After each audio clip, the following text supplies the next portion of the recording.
The government plans to have criminals picking up litter in jumpsuits and washing police cars in the latest attempt to tackle antisocial behaviour. Good morning to you. It is 6 o'clock. Definitely 6 o'clock. If your alarm clock or your bedside clock says it's 5, you forgot to change it last night. It's Sunday, the 26th of March. This is Breakfast on GB News with Stephen and Ellie. These are your top stories. Rishi Sunak says he plans to crack down on graffiti and vandalism in England and Wales, with offenders being made to clean up their crimes within 48 hours of being handed punishments. Russia will station tactical nuclear weapons in neighbouring Belarus. Experts think President Putin is sending a warning to NATO over its military support for Ukraine amidst his standoff with the West. And if you haven't noticed already, the clocks have gone forward. But what effect does this have on your health? And do you think it should be scrapped? Or does it give you a spring in your step?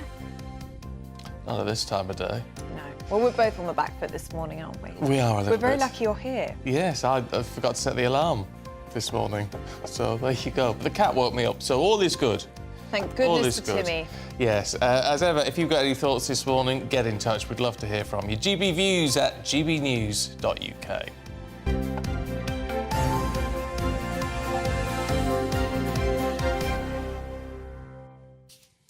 Now, washing police cars, picking up litter and unpaid shop work. Some of the Prime Minister's latest plans to crack down on antisocial behaviour. Yes, the pilot scheme will be rolled out across 10 areas in England and Wales and will see offenders clean up their crimes within 48 hours of being handed punishments. Well, the PM says it will make justice immediate and means communities can visibly see efforts to clean up vandalism and graffiti. Let's talk to political commentator Jason Reid, see what he makes of all of this. Jason, good morning to you.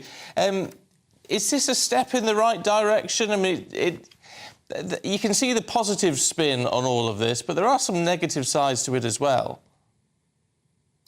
Good morning. Yeah, it's clear what Rishi Sunak is trying to do here. He's obviously aware that public services are creaking and that people are very much seeing that with strikes across various sectors. And when it comes to law and order in particular, he's very aware that the public are noticing that the police are really struggling under the pressure at the moment to deal with crime rates as they stand. And he, of course, has one eye on the next election that is not that far away. I think he knows that the rule of law is going to be an attack line for Labour. That is something that they're really going to go in hard on to try to attack the Tory record. But I think the problem with this particular proposal is it seems like fiddling while Rome burns. The problem that we have with crime in this country is not to do with vandalism and graffiti. It's much, much more fundamental than that.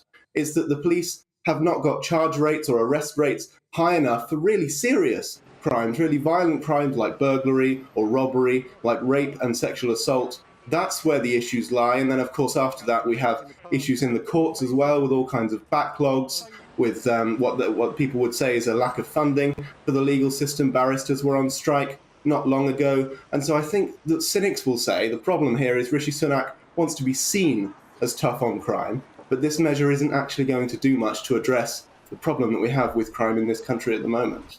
Do you think this will appeal to red wall voters? That's what some of the papers are suggesting Rishi Sunak is doing with this policy, because the timing is convenient in the sense that we've got the local elections coming up, and this, to Rishi Sunak, is him focusing on those local communities and giving those communities a sense of action being taken on the ground. It does seem to be levelling up in action.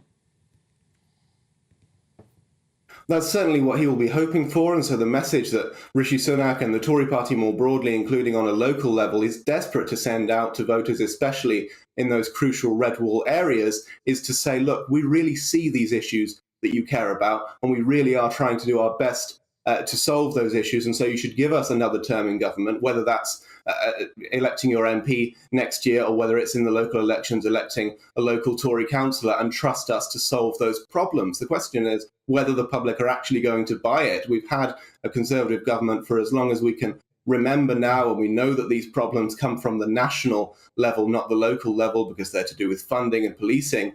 And so it's whether people are actually going to buy into what Rishi Sunak is trying to say here, that he really can tackle crime in this country, or whether people are going to think, well, maybe it's time to try a different party, which is, of course, the opposite of what he's going for.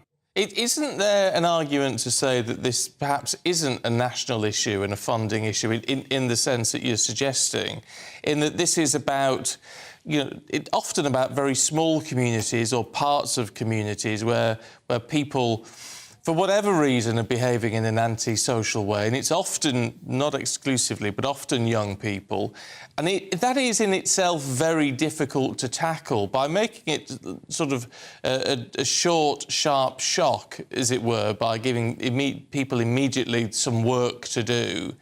There is a sense, isn't there, that perhaps that could actually have an impact, that could actually dissuade people at a young age from misbehaving. It's a good point, and there has been a lot of focus recently, of course, on the local level when it comes to policing. We've had the review recently of the Metropolitan Police in London, a lot of focus on London. We perhaps hear less about policing in the rest of the country than we should. But I think the criticism is going to be that this isn't really a solution to that problem you've identified of young people sometimes getting sucked into this life of petty crime, because it doesn't really deal with the fundamental issues. If it were to do with, funding youth services or something like that, then maybe that would start to drive at the heart of the issue. But we're already seeing that council tax is going to go up across the country, and yet local councils are still making all kinds of cuts to essential services, let alone investing in new services like that.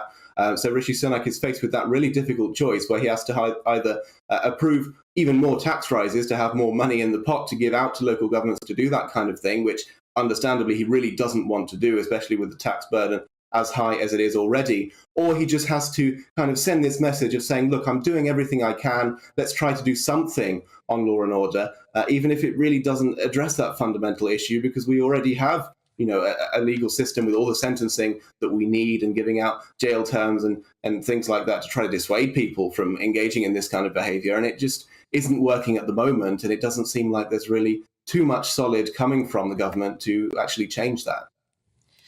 Well, it does come at a time when Rishi Sunak's popularity is increasing in the polls. We've seen him to be a quieter Prime Minister than the likes of someone like Boris Johnson, but he is seen by many to be getting things done. I mean, just look at the Windsor Framework, which was approved this week, and now tackling the small boats crisis. We're going to see more about that in Parliament this week. But now setting his sights on improving communities, it seems to me that it's a tick box, isn't it? It's something that can be achieved somewhat easily.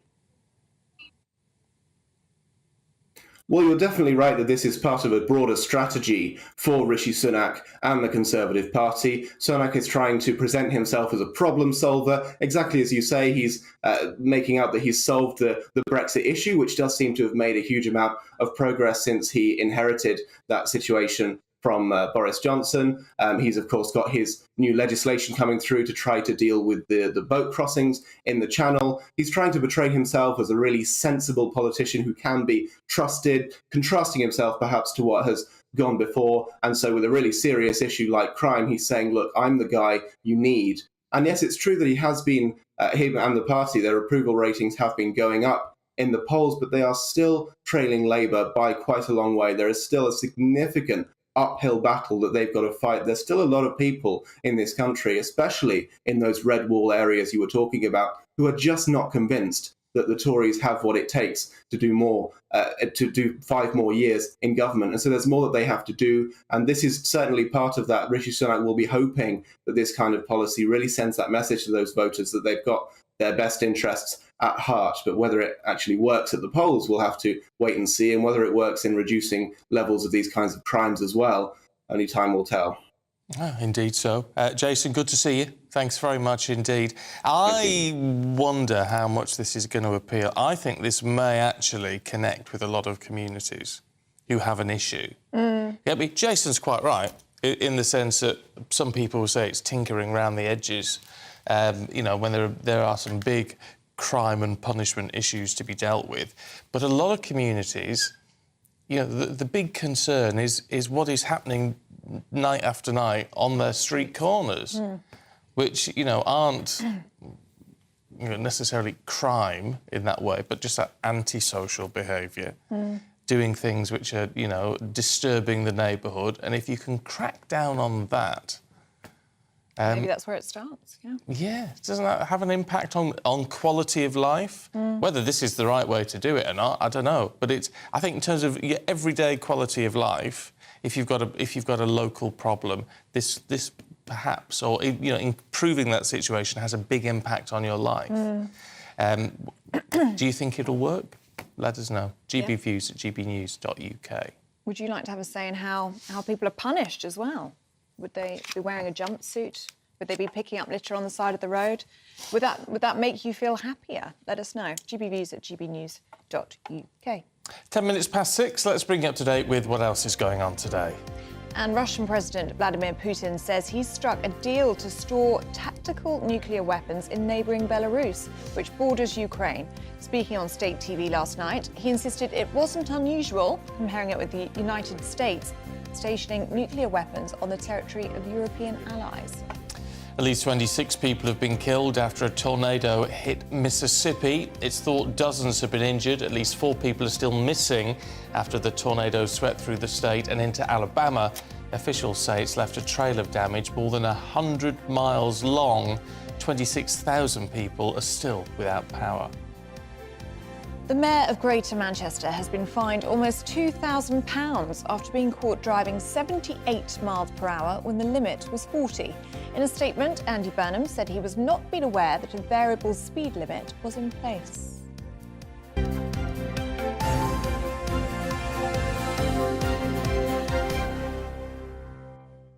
Ouch for Andy Burnham. Yeah. That's a big fine, isn't it? It is, yeah. I mean, they're probably trying to make an example of it, aren't they? But it is almost double the speed limit, to be fair. 78 and a 40. Sounds like he's done it on a... I think to be fair, I think there's a big difference if you're doing it on the motorway. It's not like he's driving through a town centre where it's 40 and he's doing nearly 80. Is it? But variable speed limit implies it was on the motorway somewhere. Yes, which would make more sense, wouldn't it, doing 80 somewhere? And it can be easy to not notice all of the signs at times. Not that that's an excuse, but then he's not made an excuse, has he? No. It's it's one of those things. I sort of think I quite like Andy Burnham as an individual. I've had a fair amount of dealings with him over the years, and I've always thought he was just like a pretty ordinary bloke, really. So whether he's I haven't seen a statement from him on this, but whether he's just taking it on the chin and what else can you do? You've got to hold your hands up, haven't you? Well, he seems quite popular in Manchester. Yeah. Let us know what you make of that and what you make of that fine as well. Is it proportionate? Let us know. gbviews@gbnews.uk. Also, how are you feeling about the clocks jumping forward? If you're with us, we're very grateful because Yes. it's the equivalent of 5 a.m. I'm sure it does feel like 5 a.m. to many of you. Yes, and us. And us. Frankly. That's true. That's true. There you go. Yeah, let us know how you're getting on this morning and whether we're talking the health aspects of it a little bit later on. Does it put a spring in your step? Is it a time to be positive? Spring's approaching, let's all be positive about it. Or can it have a negative impact on our health? And if it does, then don't worry because we're going to help. We're going to have some exercises, aren't we, and some top tips. Top tips, yes, from Josh Saltzman a little bit later on. Who's great and looks very young for his age. He does. He's 66. You wouldn't believe it. Wait until you see him. He looks like 40. It's amazing. So we can all take tips from him.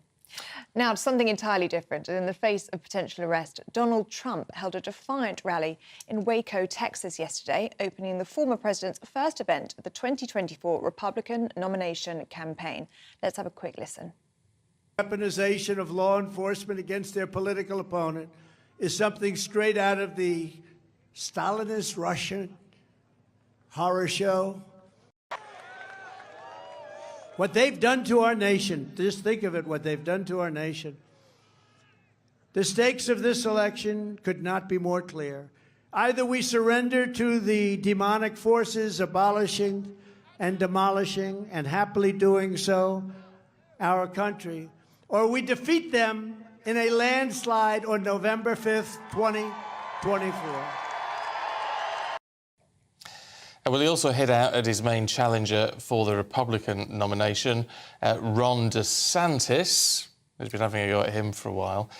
Let's talk to a former advisor to two former US presidents, Steve Gill. Morning to you, Steve. It's good to see you. I mean, I don't know what it's like on that side of the pond when it comes to politics, really, because over here, when someone's going for the top job and they start talking about what is going on as being demonic and let's beat the demonic forces, I mean, it's laughable over here. Well, it was classic Trump. Keep in mind that he held this rally of 20,000 people in Waco, Texas, literally in the middle of nowhere. It's about a 3-hour drive from major population centers like Houston and Dallas and San Antonio. And yet you had this huge crowd that started assembling about 8 a.m. for classic Trump. I mean, he, like Andy Burnham, he came out putting the pedal to the metal in this early campaign stage of the presidential politics, and even went on to claim that those who've been wrongly accused, those who've been betrayed, he is their warrior, he is their justice, and dare I say, he is their retribution. So he didn't pull any punches whatsoever in his first big major rally of the presidential sweepstakes. And what was the reaction of the crowd to Donald Trump yesterday? I mean, obviously there's legal storm around him at the moment. He spoke about being arrested on Tuesday. We're yet to see that. Did that seem to deter the crowd or concern the crowd at all yesterday, or were they loyal to Donald Trump, as we've seen so many times before? No, I think absolute loyalty was on display. The problem for President Trump is that this is playing in the primary, and Texas was a strategic location for this rally. It's one of the early big Super Tuesday states. About 13 states will have their Republican primary picks on March 5th, a little less than a year from now. Texas has as many delegates up for grabs as the state of California. So you've got California and Texas, Tennessee, and other states that will all hold that presidential primary on March 5th, a little less than a year from now. So Texas was critical. And he came out also taking some shots, as was mentioned, against Governor DeSantis in Florida, claiming that he was, not that successful of a governor, that Florida's always been a very successful state, and that if Donald Trump had not supported him 4 years ago when he ran for governor of Florida, he'd be working in a cigar store or in a law firm today. So he didn't pull any punches going after DeSantis as well. The problem for President Trump is this all plays well to his base, to his strong supporters, but it doesn't necessarily translate to helping in a general election where he still faces Trump fatigue, faces problems with libertarian young voters and suburban women voters. And I don't think this rally or any of the talk of indictment really helps him with that general election campaign if he wins the Republican primary. Yeah, but in terms of the Republican primary, because it is all about his base, has his base been significantly weakened by, I mean, everyone's talking about DeSantis, of course, but I mean, whoever else might end up standing? I think there is some slippage. You have folks that embraced him 6 years ago when he first ran for president, certainly when he was the nominee, that 2 years ago were in his camp. There's been some slippage of people who are endorsing other candidates now. For example, in Texas, the lieutenant governor in Texas is on board with Ron DeSantis, is on board with President Trump, and issued a call for Ted Cruz, one of the senators from Texas, and for others to embrace President Trump and tell DeSantis basically to wait another 4 years. So I think there has been some slippage. There is some Trump fatigue among major donors, and his blustery, bullish approach is not necessarily continuing to play as well, even with his base of voters who've supported him in the past. The question is whether DeSantis, over the next couple of months, while he still has his legislature in session in Florida, he's going to be waiting. He is starting to counterpunch Trump a bit, but he's going to be waiting until his legislature gets out of session to truly get in the race. And then we'll see, I think, really a two-person race for the Republican nomination. It will be DeSantis and Trump, and we'll see if DeSantis can peel off enough votes from the Trump supporters to win the nomination. Do you think there is a possibility that Donald Trump could become President Trump once more? Well, I think there's definitely a possibility. I think, again, this looming indictment and some of the other legal issues just throw fuel on the fire for his supporters. I've used the example that his supporters will crawl over cracked glass on asphalt in August to support him, and these attacks on him by the Injustice Department help fuel their flames. Again, the question is it going to move those moderate voters? Is it going to move the folks who like the Trump policies but might like a different personality, like a Ron DeSantis at the helm? And is DeSantis better poised to win a general election versus President Trump giving it yet another go? And again, getting up in age himself, even though he has a lot of energy, has a lot of passion, obviously, as he displayed it yesterday at the rally. But at some point, you do have the idea: are we being governed by people who are way too long in the tooth when there are other people that have the same policies that have a little bit more youth and vigor and energy than even President Trump? What is likely to happen? I've got to ask you about the Democrats then with all of this. I mean, I know there's sort of indications that Biden may want to run again.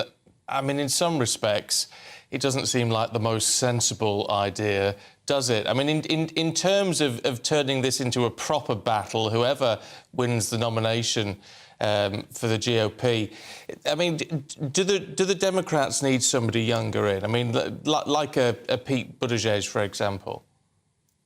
A lot of people on the Democratic side would love to have another option from Joe Biden. He continues to make pretty classic gaffes. He was congratulating China when he meant Canada just this weekend, giving a speech. The problem that the Democrats have is they really don't have a bench.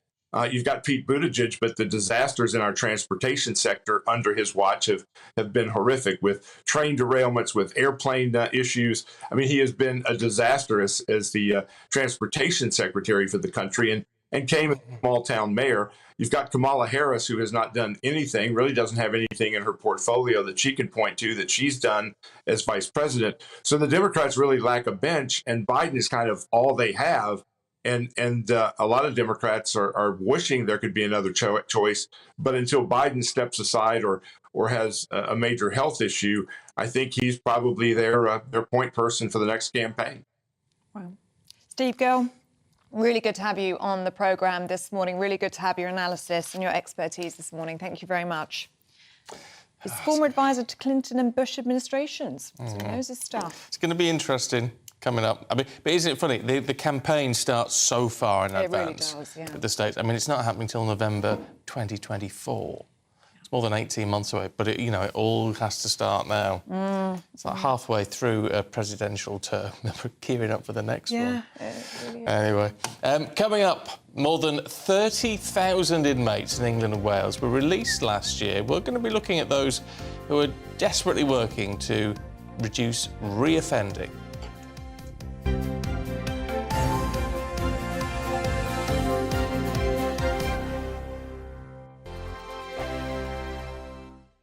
Monday to Thursday nights on GB News. At 6, it's Dubes & Co. 7 o'clock, Farage. At 8, join Jacob Rees-Mogg. And at 9, Dan Wootton Tonight, followed by headliners. On TV, radio and online. This is GB News. It's all about family, being in people's living rooms, all the interaction and getting to know who our viewers and listeners are. When I was young, my dad used to say, Nana, stop arguing. I wanted an outlet that would enable me to give my opinion.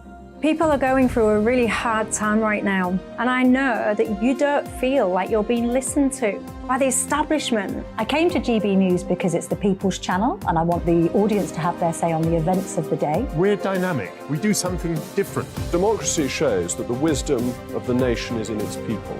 I get to travel to find out what the story is from a personal perspective. The British people aren't fools. We know when we're not being told the full story. We've got to work out how Britain moves forward from this.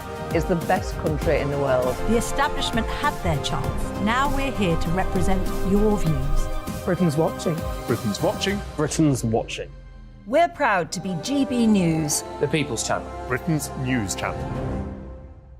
Join me, Patrick Christie's, Monday to Friday, 3 till 6. We tackle the day's news agenda like you've never seen before. It's high tempo, high octane, the most controversial topics, and the best guests. You will not be able to take your eyes and ears off it. I'm not afraid to ask the questions that you really want answered. 3 till 6 p.m, Monday to Friday on GB News, the People's Channel, Britain's news channel. I'm Andrew Doyle. Join me at 7 o'clock every Sunday night for Free Speech Nation, the show where I tackle the week's biggest stories in politics and current affairs with the help of my 2 comedian panellists and a variety of special guests. Free Speech Nation, Sunday nights from 7 on GB News, the People's Channel, Britain's news channel.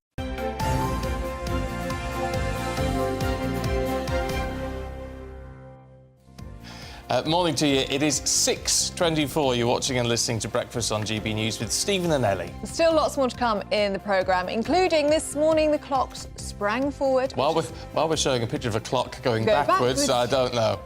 It's all very confusing this morning. It is celebrated by many, but we'll also be looking at the potential downsides in the next 10 minutes. We've got to sort that picture out, we really have. And days before the King was due to visit France, Paris City Council has announced the fate of a mansion that formerly belonged to the British royals, the infamous Windsor. It was Chateau Le Bois. Chateau Le Bois, yes, and all Wallis Simpson and all that sort of thing, wasn't it? It's nice, very nice. There you go. So we all know what you think. Get in touch this morning, gbviews@gbnews.uk.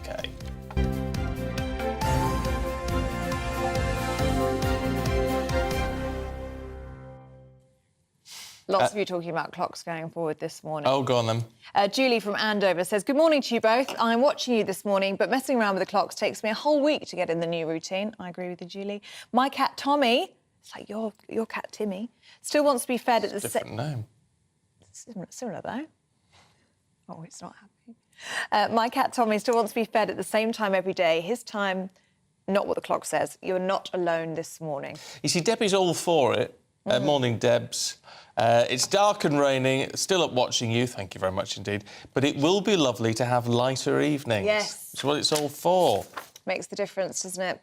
And Andy says, I've tonight finished a run of 4 night shifts, and now I'm looking at the clock thinking I need to go to bed, and I should have gone an hour ago. This feels like madness, as my evening is another people's morning. Yeah, but it means you worked an hour less overnight on your night shift. I feel like we've worked an hour more, but it's just we've slept less. We've just slept less. Happened. I know. We're all on the back foot this morning. I got in the taxi this morning, and the taxi driver asked how my night was, how my night out was. I was like, You've been partying. I hope I look a bit more professional than that. Yeah, I'm going to work. But yeah, we're all on the back foot. We are. It's to say, we all go through it, don't we, every 6 months, but there you go.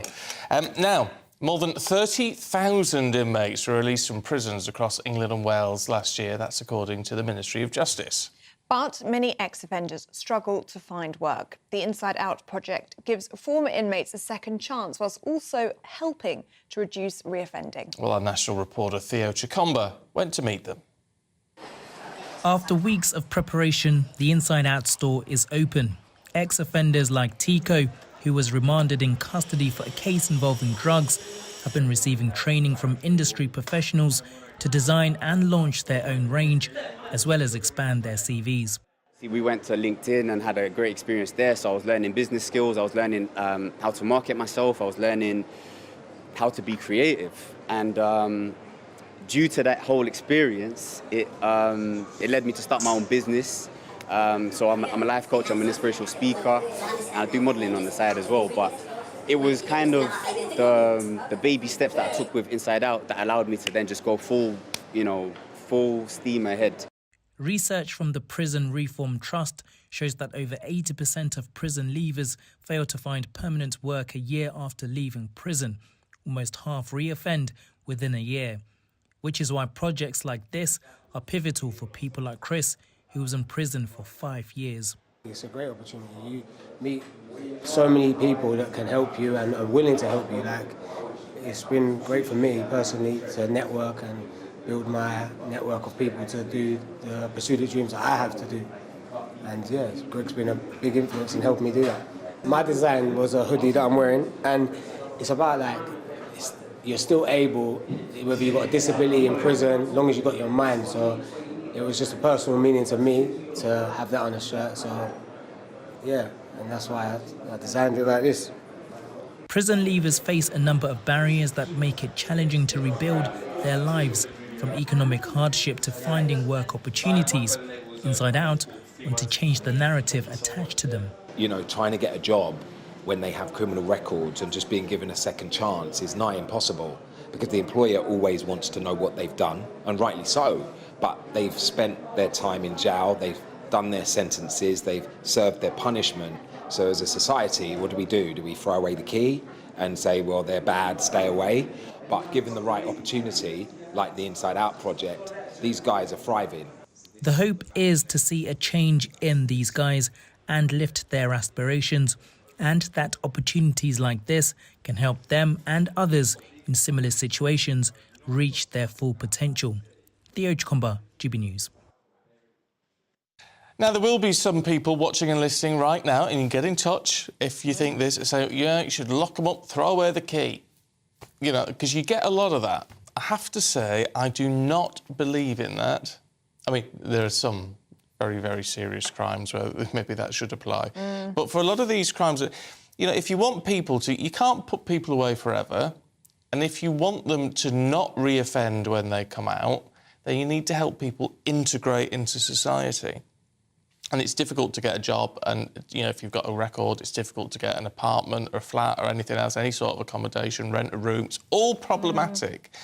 And so if something like this can help people get back on their feet, positively contribute to society and not reoffend, hasn't that got to be a really good thing? Give them some self-esteem back? It's not about saying what you did doesn't matter. It's about saying, well, that's a chapter that's been closed, now let's move on. You'll certainly have an opinion on that at home. Let us know what you think. gbviews@gbnews.uk. Now, stay with us, because next we're going to be going through the Sunday papers with Ella Whelan and James Schneider. That's in 2 ticks. Don't go anywhere.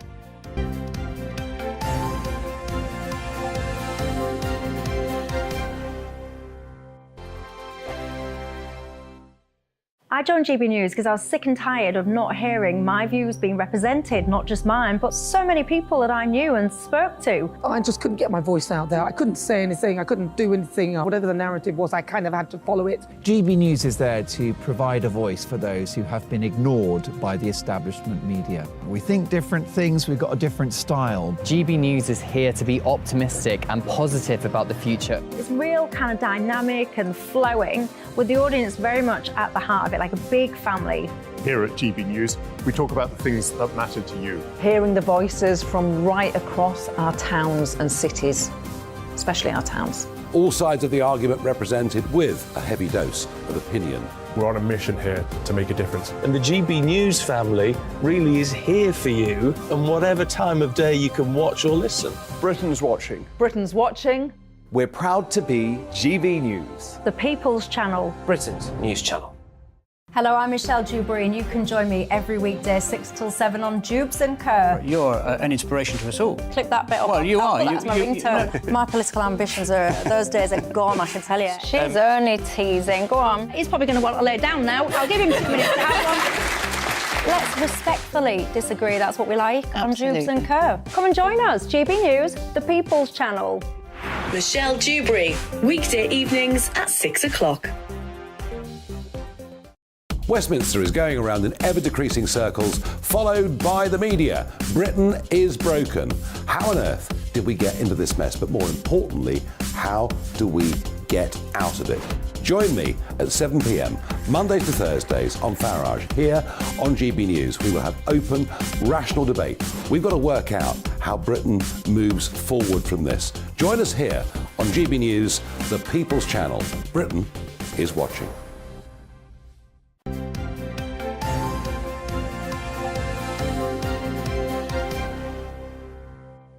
6:33, morning to you, watching and listening to Breakfast with Stephen and Ellie. And it's time to look at today's front pages for you now. And The Times leads with a shocking report into the widespread abuse of power among police officers, including the strip searching of children as young as 8. The Mail details Rishi Sunak's vow to give victims, and local people are saying how antisocial behaviour is punished.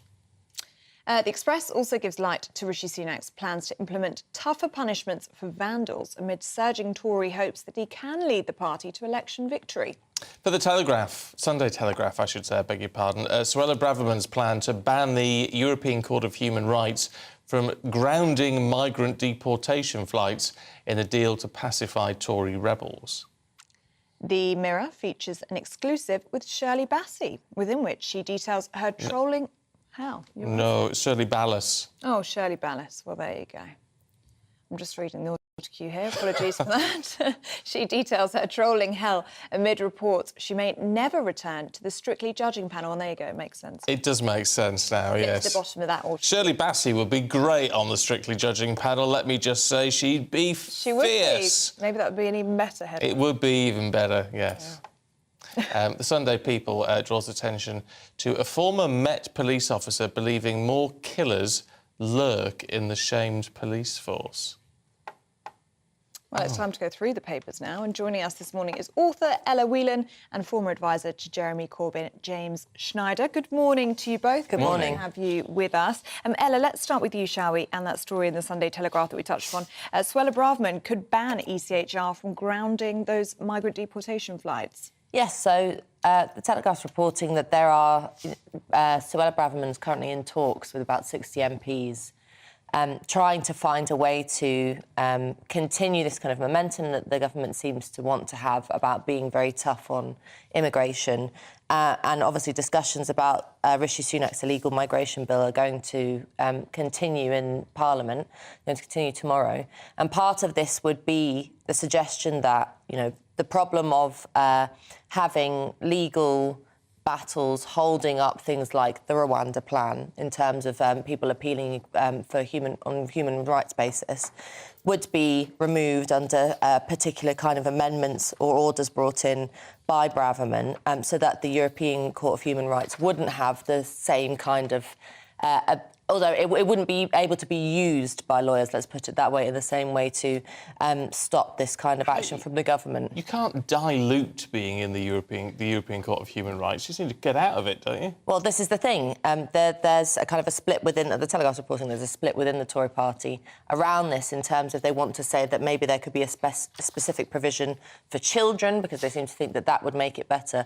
But you're right, there is this tension, which is that the government knows that it looks good to be sort of crossing the T's and dotting the I's in terms of human rights and be on board with all of its obligations.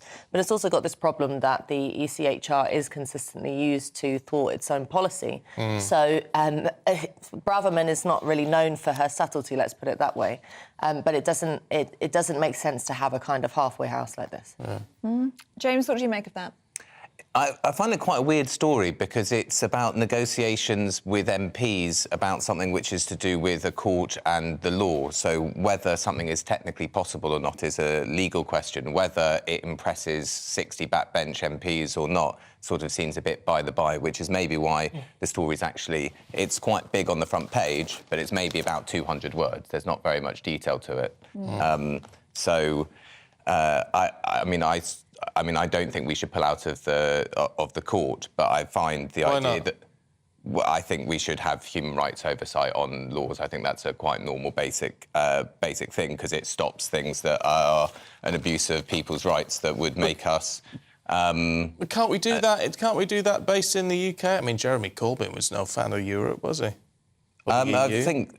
Well, the European Court of Human Rights isn't an EU institution, which is why we're still part of it. But there is a question of, I mean, as much as I think most people would agree with you, the top-line idea of saying, oh, human rights oversight, let's bin it, get rid of it, it doesn't sound great, but there is the thorny issue of, being able to make laws in your own country and a government being able to enact them, and whether or not you don't have to be a fan of the Rwanda plan. I don't think many people are. I certainly aren't. I'm certainly not. To understand that it's a problem if a government cannot enact policy on immigration on its own. Governments don't like, ever, to have some other power that stops them doing what they want to do, but that is why we set up systems of government which have different checks and different elements in it to stop overweening power. So, when it happens in other countries, like at the moment, for example, in Israel, where the government is trying to pretty much sideline the court so that the government has full power, or the same thing in Hungary. We're generally quite critical of that. We say, no, there should be some legal oversight over what governments are doing. Governments shouldn't just be allowed to do whatever it is that they want. So that doesn't mean the court will get everything right. Doesn't mean that sometimes it isn't annoying, doesn't mean that sometimes we won't disagree with it, but the idea of having it is it's a basic check against government power. OK, James, let's stay with you, shall we? In the Mail, this is our top story today, actually. Rishi Sunak vowing to give victims and local residents a say in how criminals are punished. It's all to do with antisocial behaviour, isn't it? Yeah, so Rishi Sunak thinks that talking about shaming jumpsuits and nitrous oxide laughing gas canisters is somehow a response to the fact that the country is people's living standards are going down, communities are getting worse, and I don't think it's going to do any of the things that it's meant to do. We had a big ASBO programme, new laws brought in under New Labour, and the net result was that more people were sent to prison for small periods of time for not having committed a crime in the first place, where they learnt more criminality. And so I think it's basically, it's chased the headlines, and it's done that very effectively. It's on the front page of all of the papers. But this is why it's different to ASBOs, isn't it? In the sense that you're saying, well, within 48 hours, you'll be cleaning up the graffiti, washing police cars, doing things in the community.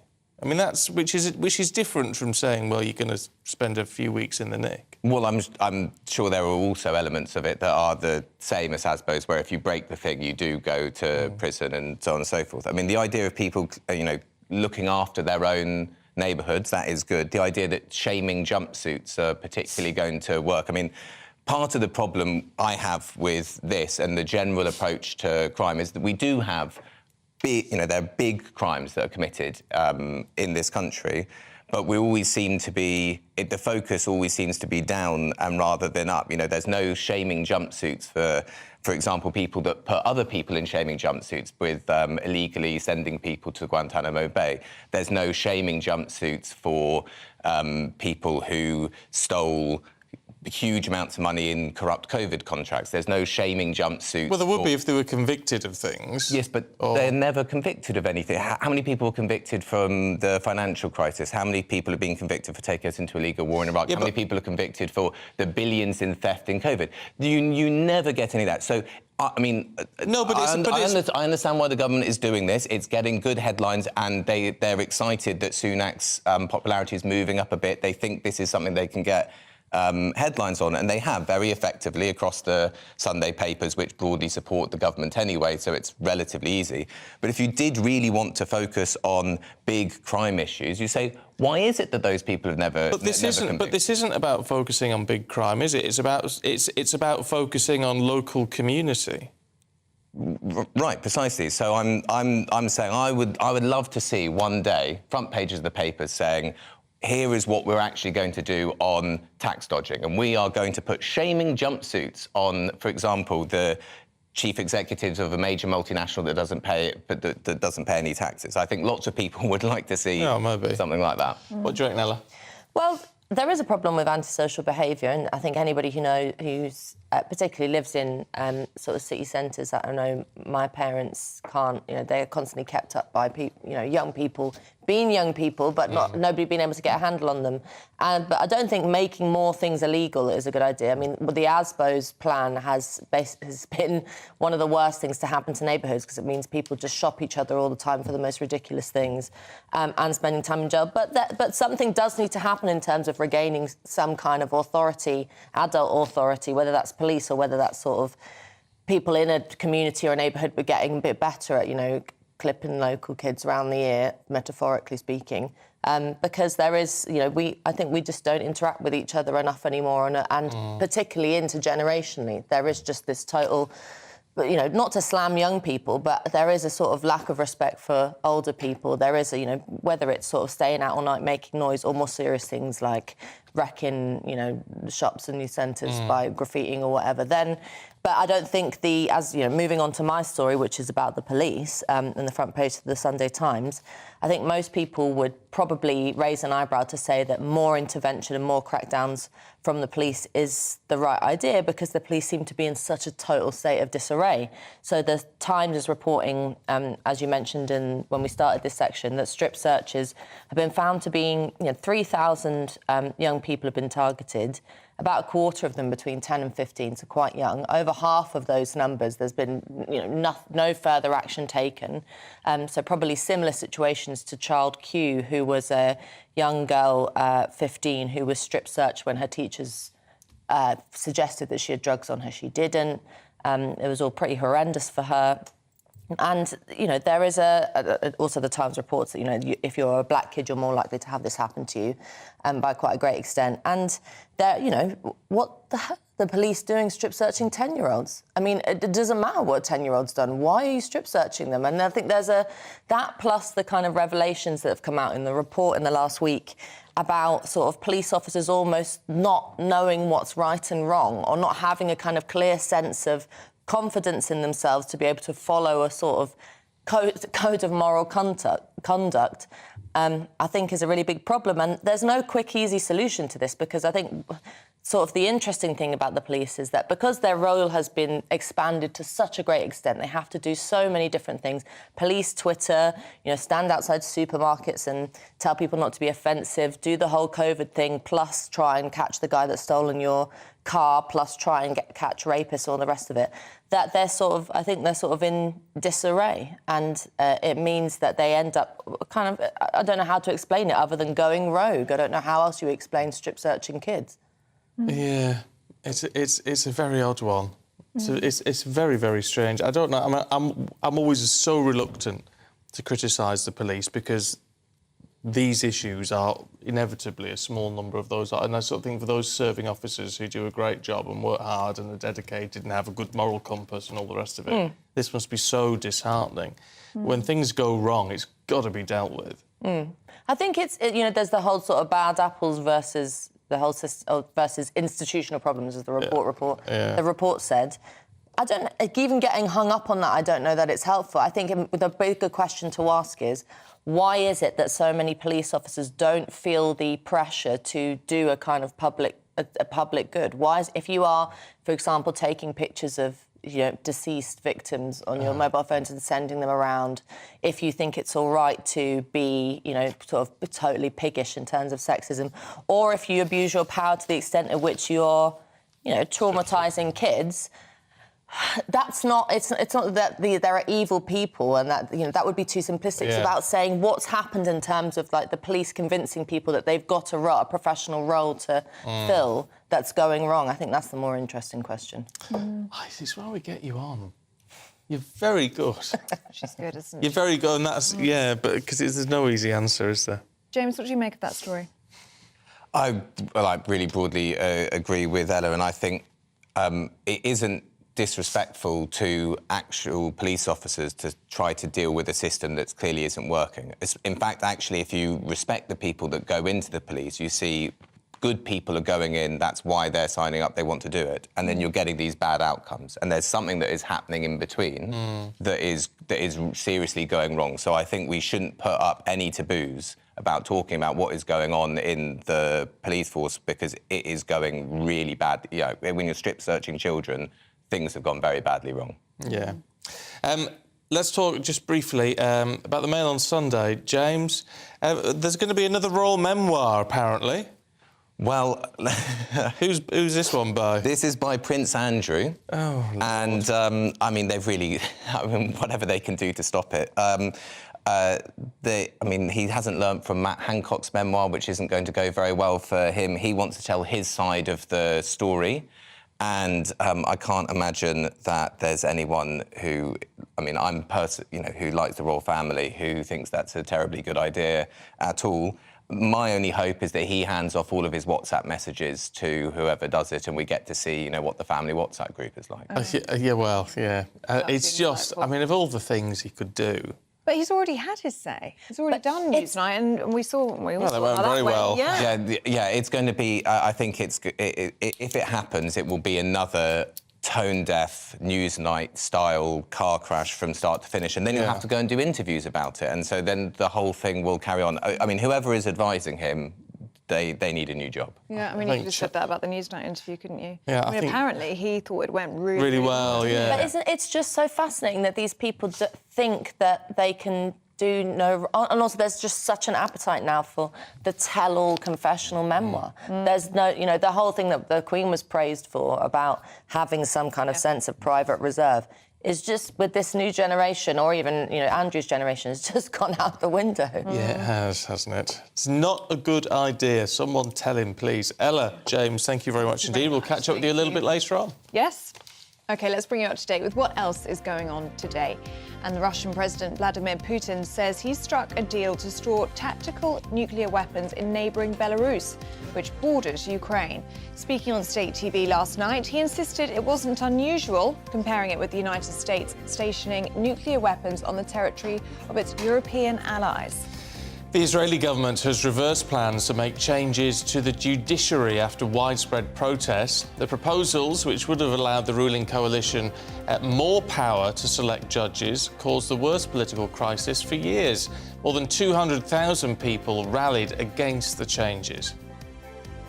Post office workers have been offered a 9% pay rise following a series of strikes. Members of the Communication Workers Union, who work at Crown post offices, have also been offered lump sum payments of between £2,000 and £3,000. And they'll be balloted on the deal, with the union saying it's the best that can be achieved.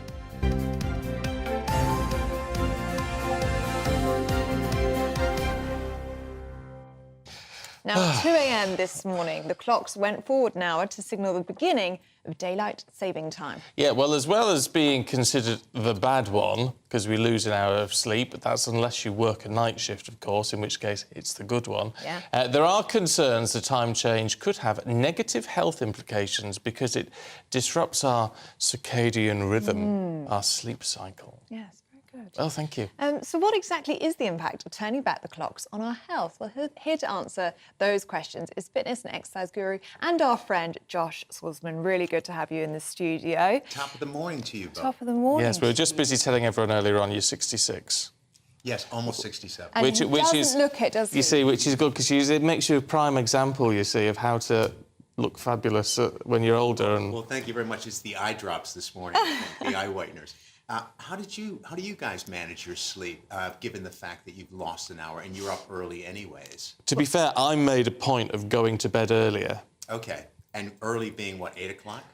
Yeah, it was something like that. Yeah. Yes. I went to bed at 8:30, Josh. So 8:30, I'm in the good books, I think. But I am feeling on the back foot this morning. Yes. So I was going to ask you, is this... Oh, hold on a minute, Josh. There is an issue with your mic. So what we're going to do is grab... Jamie's going to come in. Jamie, come in, sort out your mic. In the meantime, whilst we sort that out, because we want to hear exactly what Josh has to say, do want to know how you have got on. If you're waking up now thinking it's approaching 6 o'clock, even if it still makes you an early bird, how are you, man? How does it feel when you suddenly think, blooming egg, I've got it wrong. I've missed an hour already. And does it throw you off kilter? I mean, we were speaking yesterday to newspaper reviewer Emma Wolfe, and do you remember she was saying that even her 2-year-old son, so she feels it for a week, it completely throws him off course. So it's very interesting. Are we good now, or are we still going? No, we're not. We're still... Here you are, Jamie. Come on. Just get yourself on camera. Stop hiding behind. There we go. Don't worry about it. Live telly, at least you know it's live. You see, this is the excitement of live. And we have lovely floor managers, but they're all desperate. They have it built into their DNA that they cannot appear on camera. No. There's nothing wrong with it, actually. We don't mind. There you go. Can we hear you now, Josh? Listen, now that I'm all wired up, because these wires are a little bit cold and they woke me up, actually. But, you know, having said all that, it's quite interesting that this is the time of year, especially on the Monday post when the clocks go forward, that there's a greater level of heart attacks, strokes, depression on the Monday, because people can't adjust to the time change. But it's only an hour. It's only an hour. Well, what happens is if people are on that borderline, it's the straw that breaks the camel's back. But I would suggest this, that over the years, I've seen the negative effects of sleep and I've seen the positive effects of sleep. Negative effects, personally speaking, having 5 children in 7 years when I first got to this country, not myself, but my ex-wife, and then going through a divorce, and then working in the fitness business where you're working 16 hours a day, and every client is kind of you're getting out there and you're doing a tap dance, so to speak, so your adrenaline's up. I developed ulcerative colitis. Now, I'm fine now, but that was a direct result of lack of sleep and the rise of cortisol, which is good if you need to, run or you need to fight, but it's not good if you're constantly under that kind of stress. On the positive side of stuff, I've seen clients that have had trouble making fitness changes and losing weight, but when they've gotten more sleep, they've actually seen a great result in their weight loss. For instance, There was a well-known person in this country who I went to Verbier with for 2 months, and her modus operandi was to lose 40 pounds in 2 months, which is about, almost 3 stone. Yeah. Wow. So the first month, it was only 10 pounds because there wasn't enough sleep, and the second month, it was 30 pounds. So same exercise program, same nutrition, but just more sleep. So sleep can't be, underestimated how it can play positive and negative effects in our lives. So what are your tips then for people who are watching and listening today? Perhaps they're feeling really off kilter and they're joining us very early this morning because they haven't been able to sleep. They do feel disrupted. What are your top tips to feel back in action today? Well, I would say this. First of all, hydrate. Okay. Plenty of water. 2, I wouldn't overeat. That's the other thing. And 3, I wouldn't over-exercise. So if you're into this kind of thing where you're trying to torture yourself, get up in the morning and really push yourself, go for a gentler form of exercise, yoga, walking. Get yourself back into the outdoors, because being outdoors, even on a day like today, you will get some vitamin D, and that'll help your melatonin, and that'll increase your serotonin. So melatonin, the sleep hormone, and serotonin, the mood hormone. So these are really important for, gently getting back into this zone. And the other thing is, try to get more sleep. And by trying to get more sleep, try to stay off your phone at night or the last 40 minutes before you go to bed, or your computer, because that does cause sleep variations. Stop drinking so much alcohol or cut it out, and watch your sugar intake in the evening, because that creates a spike in your blood throughout the evening. So little things we can do to get ourselves back on track. Josh, it's good to see you. I'm glad we got that mic sorted out. Well, I'm glad we did too, and it helped me wake up. And you guys look very wide awake. So Thank you, Josh. We Hair do. and makeup does help. I'll collapse into a heap come midday. That is it for this hour. We are back at 7 o'clock to do it all again with all your top stories after your weather. Hello, very good morning to you. It is a bit of a wet start across southern parts this morning, otherwise it will be a mostly cloudy day and markedly colder than it has been recently. The reason for the unsettled start in the south is this area of low pressure and its fronts tracking its way eastwards, but that will clear away as we go through the day, so things are going to turn drier, but we will then have a northerly flow across the UK, which is why it will become colder. Taking a look at the details, and you can see, yes, a pretty wet picture first thing this morning across southern areas, but that rain gradually clearing away towards the east, so by the afternoon it will be quite a bit drier. Staying fairly cloudy though, best chance of any sunshine will be a bit further north, particularly across parts of Scotland. I'm expecting some sunny spells, but also some showers, and these could be a little bit wintry, some sleet or snow over the highest ground. Temperatures are going to be on the low side because of Arctic air plunging across us. Temperatures in the north getting to mid-single figures for some, a little bit milder towards the south and southwest. As we go through the end of the day, we are going to see the cloud breaking up a little bit and most of the showers easing too. So through the night, we're actually going to have largely clear skies, and it's going to be mostly dry as well. As a result, the clear skies combined with some Arctic air means temperatures are going to take quite a drop. A touch of frost in prone spots in the south, but further north the frost will be widespread, pretty harsh, and some icy patches to watch out for first thing on Monday morning here too. Through Monday itself though, otherwise it's actually looking like a pretty decent day. Yes, it'll be cold and frosty first thing, but then plenty of sunshine. We are going to see some showers towards North Sea coastal parts and perhaps a bit of rain reaching Shetland later on, but otherwise a pretty dry picture. Temperatures still on the low side, similar to today for many of us, perhaps a touch colder in the southwest where there'll be a bit more cloud around, keeping temperatures pegged back a little bit. Make the most, if you can, of the fine weather on Monday, because whilst it is going to be a chilly day, it's going to be the driest day with more unsettled weather to come this week. But notice temperatures are going to pick up a little bit too.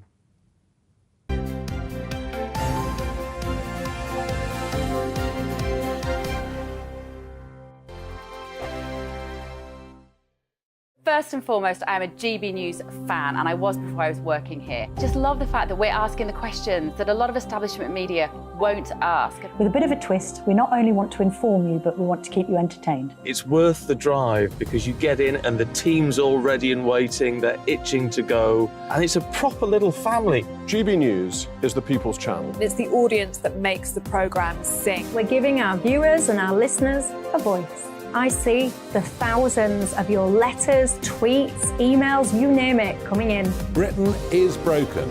How on earth did we get into this mess? But more importantly, how do we get out of it? The establishment had their chance. Now we're here to represent you. It's time for something different.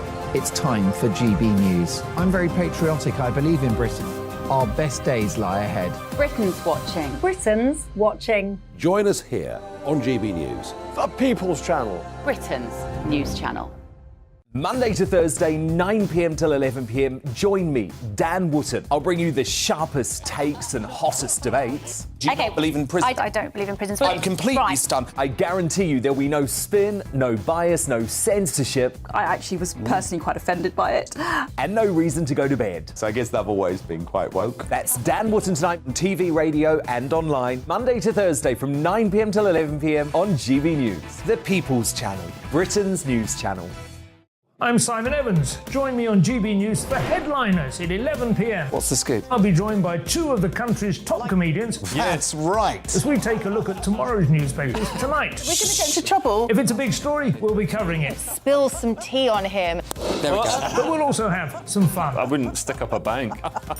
My father didn't love me. So anyway. Headliners every night from 11 on GB News, the People's Channel, Britain's news channel.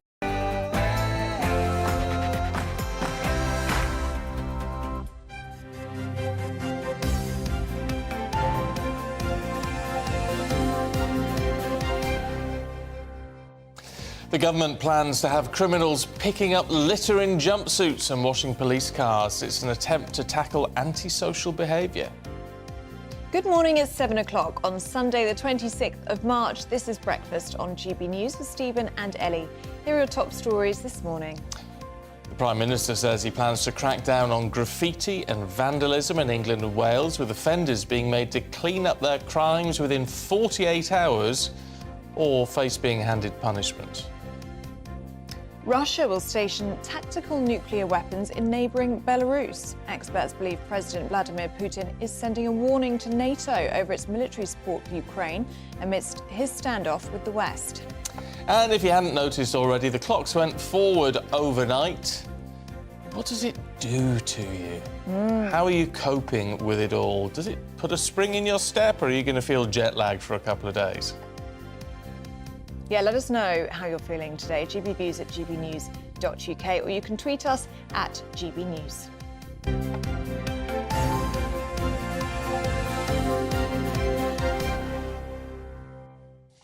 Yeah, we talked to Andy earlier on, who's just finished a run of night shifts, and he's all very confused. And I did say, well, at least you've worked an hour less. Yep. He's been back in touch. He said, yes, you're right, I've worked an hour less, but in October, I'll work an hour more.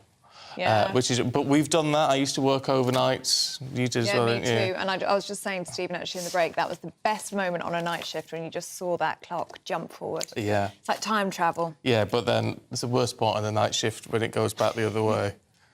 Got to do the hour again. Got to do the 2 o'clock bulletin all over again. Yeah. But should we do away with it completely? I mean, what do you think? No. You quite like it. Well, it's not that I like it. I just think it's, from a farming community, it's important for farmers. Yeah, and that's what it's for, isn't it?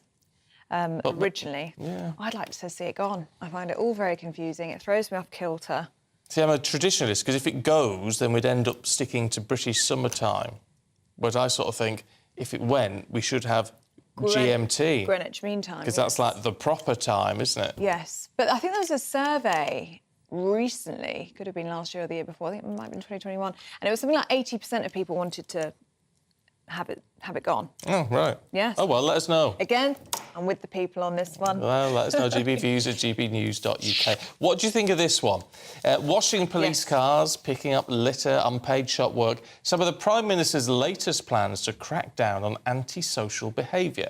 The pilot scheme will be rolled out across 10 areas in England and Wales, and will see offenders clean up their crimes within 48 hours of being handed punishments. Rishi Sunak says it's going to make justice immediate. Let's talk to Conservative commentator Reem Ibrahim, who joins us now. Good morning to you. I mean, what do you reckon? Is this a way for communities to improve, to people to have a say on what happens to people who are disruptive within their area? Or is it just a bit of a sticking plaster?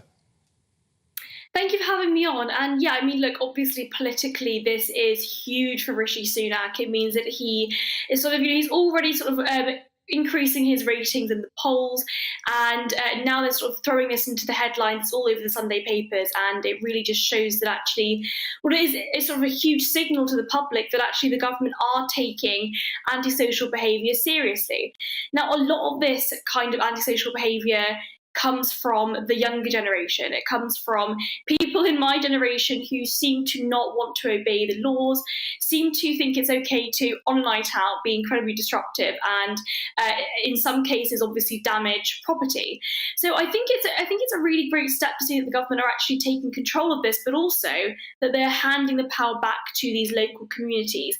Whether or not it'll actually work in practice, and whether or not this will actually have a huge increase in or a huge reduction in the amount of antisocial behaviour that happens, is a separate story. But actually, politically, this is going to be really good for the government. I want to share with you an email that we just had in from Chaz this morning, Reem. This is from Chaz, who says, we already have community service. So what's the difference in this? It sounds like Sunak is trying to introduce something that already exists. So what do you make, Reem? Is this just reinventing the wheel here from Rishi Sunak? I mean, we've had ASBOs before as well, haven't we? Yes, exactly. And I will add this slightly different, because it essentially meant that you could go to prison for a short period of time if you do something wrong, which obviously we know that policy didn't particularly work very well. It meant that sort of local communities would accuse their neighbours of various different things, and you could end up in prison for that as well. But I mean, the difference with this particular policy is that so the local communities will have a say on how those offenders are punished. So if the local communities are able to then take back that power and sort of implement those policies themselves, it actually means, I think, that people are less likely to commit those crimes. It's supposed to be a further deterrent for those people. Yeah, I mean, but what about those people who, and some of our guests this morning have said already, well, actually, shouldn't the government be focusing on big crimes, crimes, the low conviction rates for rape and sexual assault, issues within the police service, which are obviously hugely concerning. I mean, this just seems like tinkering around the edges. Well, look, a crime is a crime, and antisocial behaviour is a crime. We're sort of thinking about the destruction of property and sort of, wider crimes, sort of littering with nitrous oxide canisters.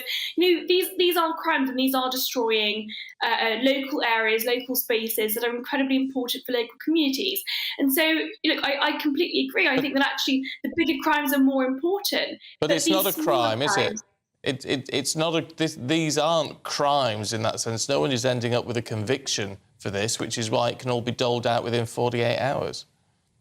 Yeah, but they are receiving a punishment, and that's the entire point of our criminal justice system, right? Is that you receive a punishment if you commit something that is illegal, and just destroying property is a crime, it is illegal, and this will hopefully act as a deterrent in order to do that. Now, whether or not in practice it actually works and people are actually found to do these things, you within that 48 hours you've got to actually be accused of it and obviously found to actually have done it. Then obviously it could be more effective. I don't think in practice it will be, but I think what's important to think about here is that there's the sort of political messaging behind this policy. Sunak's government we've got the highest tax burden in 70 years, not much conservative about this current government, but what they're trying to do now is pretend, or at least act as though the government are sort of promoting law and order and trying to crack down on crime. Reem, the timing of this is very convenient, isn't it? I mean, it certainly grabbed their headlines this morning, but this is coming in just a few weeks before local elections, isn't it? Is this just Rishi Sunak trying to prove, especially to the red wall voters, that levelling up is taking place in our communities? It is, and I also think that it's particularly interesting how that it coincided with the budget as well, just a few weeks ago, with sort of incredible amounts of high spending and high taxes. But this spending and these sort of government subsidies and handouts, thinking about the childcare policy as well, the amalgamation of these policies is sort of there to increase Sunak's ratings and increase the government's sort of ratings within the political sphere. Obviously, looking looking ahead to the May elections. So the government clearly, before an election, before the election cycle, they will be implementing these kinds of policies where they are sort of handing out the taxpayer money that they've saved up. But I think it's completely wrong for them to do so. And what they're doing is using these policies in order to hopefully pick up some votes and hopefully won't be completely destroyed in the May elections. OK, Reem Ibrahim, good to see you this morning. Thanks very much indeed. If you've got a view on that, would love to hear from you. I just don't know. I need to see more details. And they say it'll be announced tomorrow in full. Need to get more details, I think, to see if it would work. There's not a lot of trouble in my area. That's the thing. And I think it's such a lovely area. Well, but I do sort of think if you live somewhere where it is a problem, then you want to see something done, don't you? And maybe this will work. I mean, this low-level crime, this antisocial behaviour that we're talking about, it does affect the majority of people. I mean, especially if you're in a town centre. It keeps you up at night, it's disruptive, it doesn't look very nice. I mean, if it can be fixed, isn't that a good thing for everybody? Let us know what you think. GBviews at gbnews.uk. Or is it just Rishi Sunak reinventing the wheel, as Chaz said? Yeah, don't know. It's confusing, isn't it? But we'll have full analysis on it tomorrow as well when we get all the details through. In the meantime, at 10 minutes past 7, let's bring you up to date with all the other headlines this morning. Russian President Vladimir Putin says he's struck a deal to store tactical nuclear weapons in neighbouring Belarus, which borders Ukraine. Speaking on state TV last night, he insisted it wasn't unusual, comparing it with the United States, stationing nuclear weapons on the territory of its European allies. At least 26 people have been killed after a tornado swept through Mississippi. Dozens have been injured. At least 4 people are still missing. Officials say it's left a trail of damage more than 100 miles long. The Mayor of Greater Manchester has been fined almost £2,000 after being caught driving 78 miles per hour when the limit was 40. In a statement, Andy Burnham said he had not been aware that a variable speed limit was in place.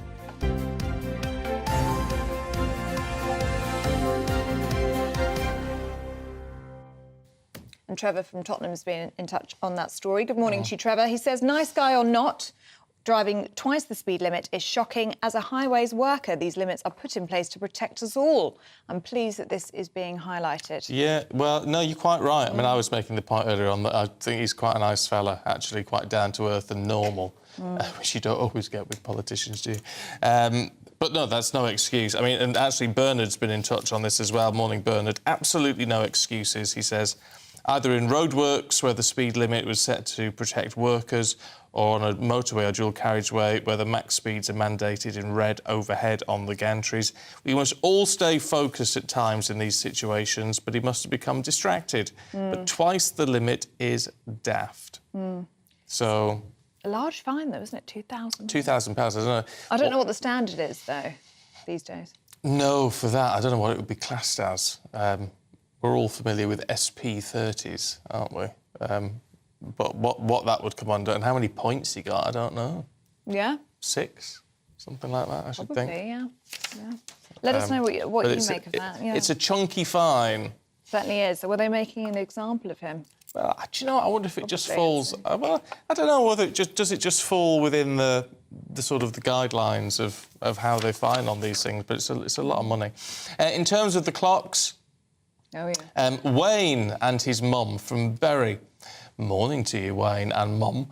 We support you and thank you both for your early yet normal start. Yeah. Which doesn't feel normal. Cup of tea, toast and GB News. It's the perfect start to the morning. Well, we're glad you're both up and about. Well, you should have said what your mum's name was, Wayne. Yes. But hello, Mum. Hello, Mum. Hello, Wayne. Ian and Trudy have been in touch. Good morning, Stephen and Ellie. Great to see and hear you both this morning. It's Sharm el-Sheikh in Egypt. I bet it's nice and sunny there.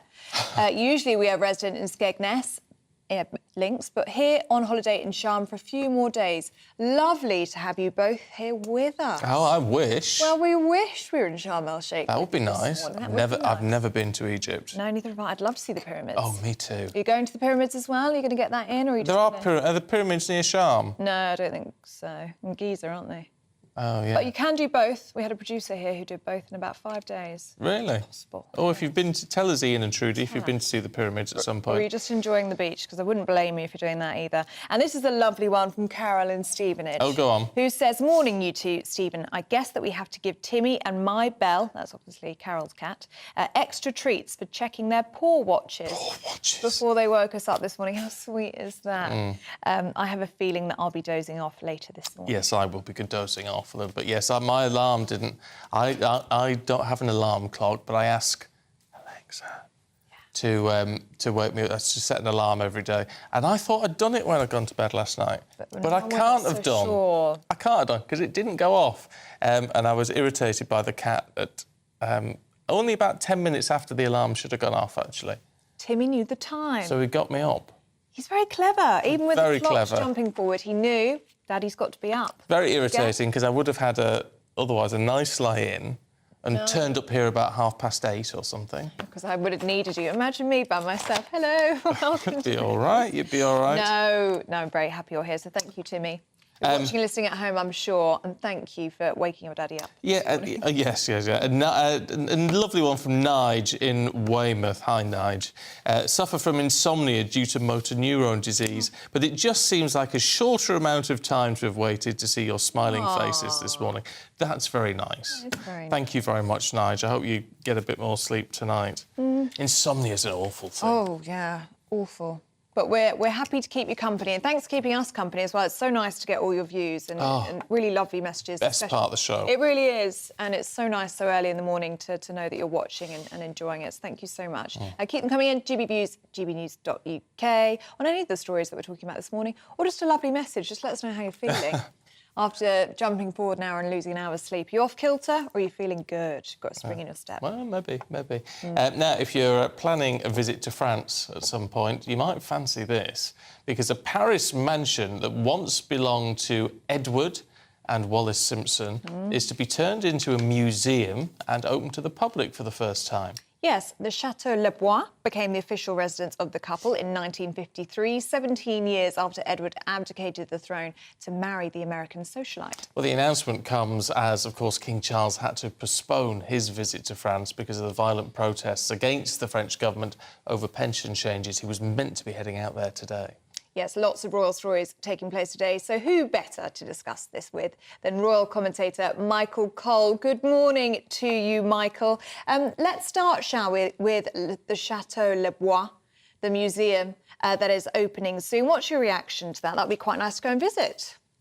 Well, Ellie and Stephen, good morning to you on the first day of British summertime. We can all celebrate that. Yes, of course, this wonderful house in the Bois de Boulogne.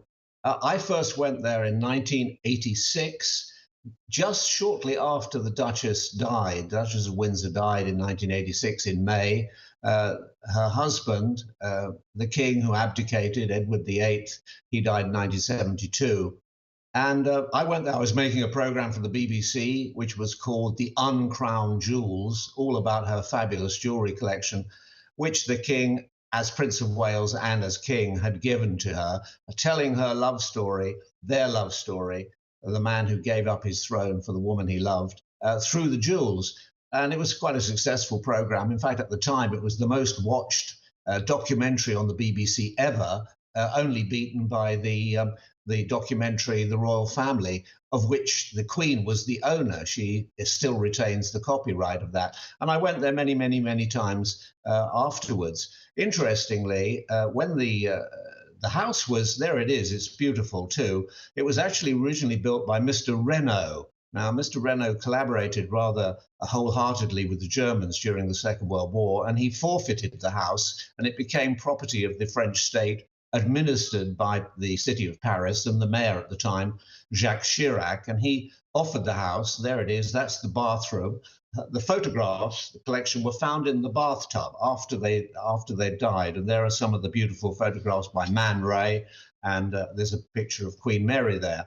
And Mr. Al Fayed, who just taken over Harrods, he took over the lease of the house and he turned it into a private museum, and the entry was by invitation only. There's the King's desk.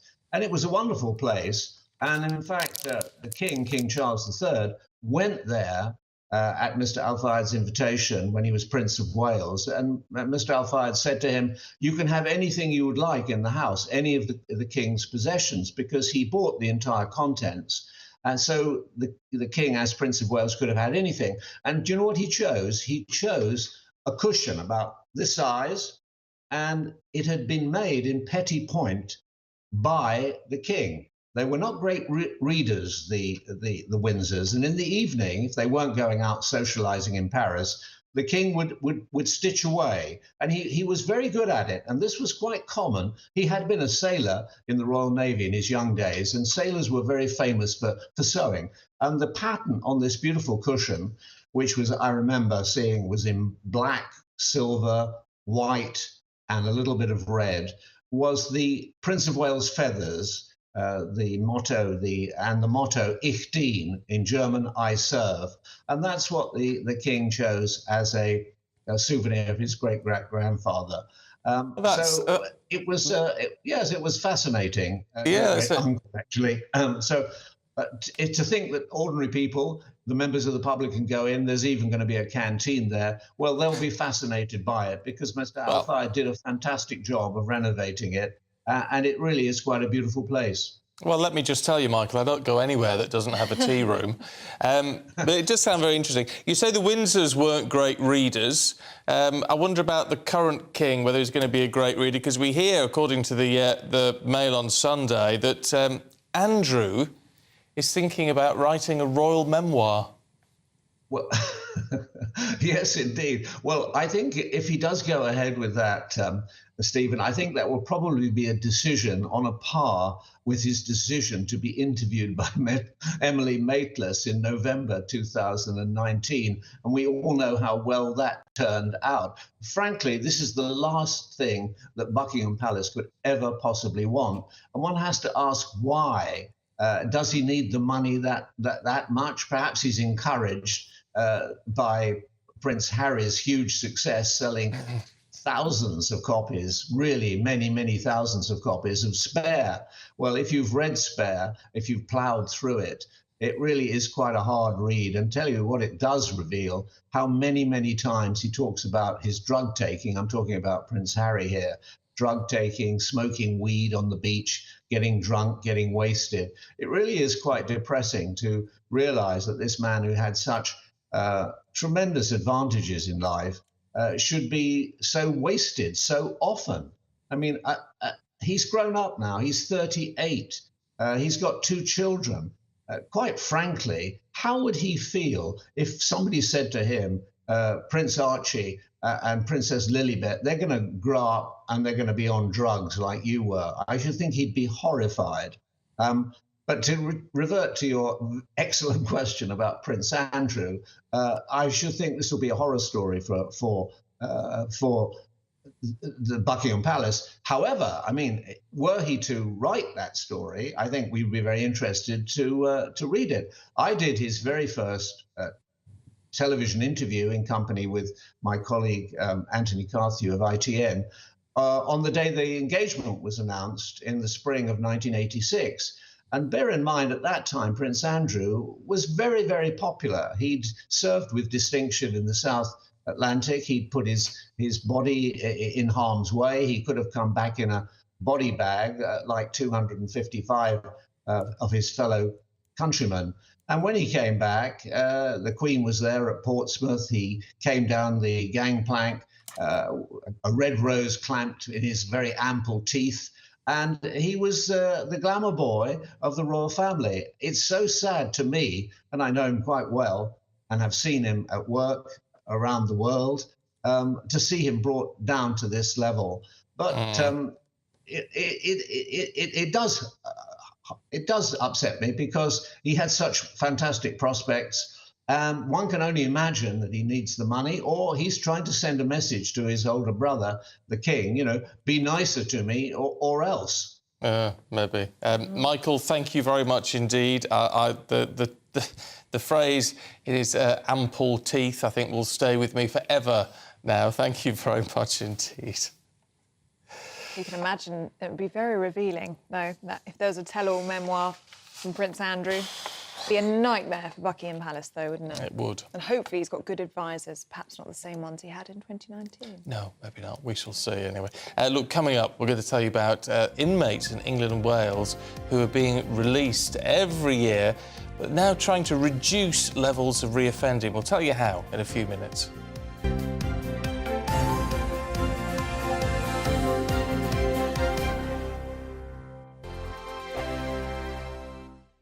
I joined GB News because I was sick and tired of not hearing my views being represented, not just mine, but so many people that I knew and spoke to. I just couldn't get my voice out there. I couldn't say anything. I couldn't do anything. Whatever the narrative was, I kind of had to follow it. GB News is there to provide a voice for those who have been ignored by the establishment media. We think different things, we've got a different style. GB News is here to be optimistic and positive about the future. It's real kind of dynamic and flowing, with the audience very much at the heart of it, like a big family. Here at GB News, we talk about the things that matter to you. Hearing the voices from right across our towns and cities, especially our towns. All sides of the argument represented with a heavy dose of opinion. We're on a mission here to make a difference. And the GB News family really is here for you, and whatever time of day you can watch or listen. Britain's watching. Britain's watching. We're proud to be GB News, The People's Channel. Britain's news channel. Monday to Thursday, 9 p.m. till 11 p.m. Join me, Dan Wootton. I'll bring you the sharpest takes and hottest debates. Do you not believe in prison? I don't believe in prison. I'm completely stunned. I guarantee you there'll be no spin, no bias, no censorship. I actually was personally quite offended by it. And no reason to go to bed. So I guess they've always been quite woke. That's Dan Wootton tonight on TV, radio and online. Monday to Thursday from 9 p.m. till 11 p.m. on GB News. The People's Channel, Britain's news channel. We are GB News, the People's Channel. And right across the United Kingdom. You can find us on Sky Channel 512. Virgin Media Channel 604. Freesat Channel 216. Freeview Channel 236. And YouView Channel 236. You can also take us with you on DAB Plus Radio. With the GB News app and at the website gbnews.uk. We're absolutely everywhere. Come join us on GB News, the People's Channel, Britain's news channel. Start the day with GB News. We catch up on all the big stories you didn't hear the night before. And take a look at what the world's talking about this morning. That's right, Monday to Thursdays from 6 o'clock. It's Breakfast with Eamon and Isabel. Straight after breakfast, join us, Bev Turner and Andrew Pearce. We're going to take you through till noon. We'll be tackling the big topics of the day, including the things that the other channels just won't talk about. If it's happening here. Wake up to mornings on GB News, the People's Channel. Britain's news channel. New to GB News is the Saturday 5. Join us every Saturday from 8 p.m. as we debate the week's stories, controversies and issues. With us 4, plus a special guest. It's 5 times the opinion, 5 times the debate, and 5 times the fun. The Saturday 5. Saturday nights from 8. Only on GB News, the People's Channel. Britain's news channel. You could wink at the end. I can't Britain's wink, listening. I'm Mark White. As GB News Home and Security Editor, I cover those key issues that are so important to you. Our authorities, our communities doing all they can to combat violent crime. With the public services under unbearable strain, why are we still failing to control our borders? Defence, the first priority of any government, has been continually hollowed out. Can we trust our politicians to protect the armed forces? Join me, Mark White, on GB News.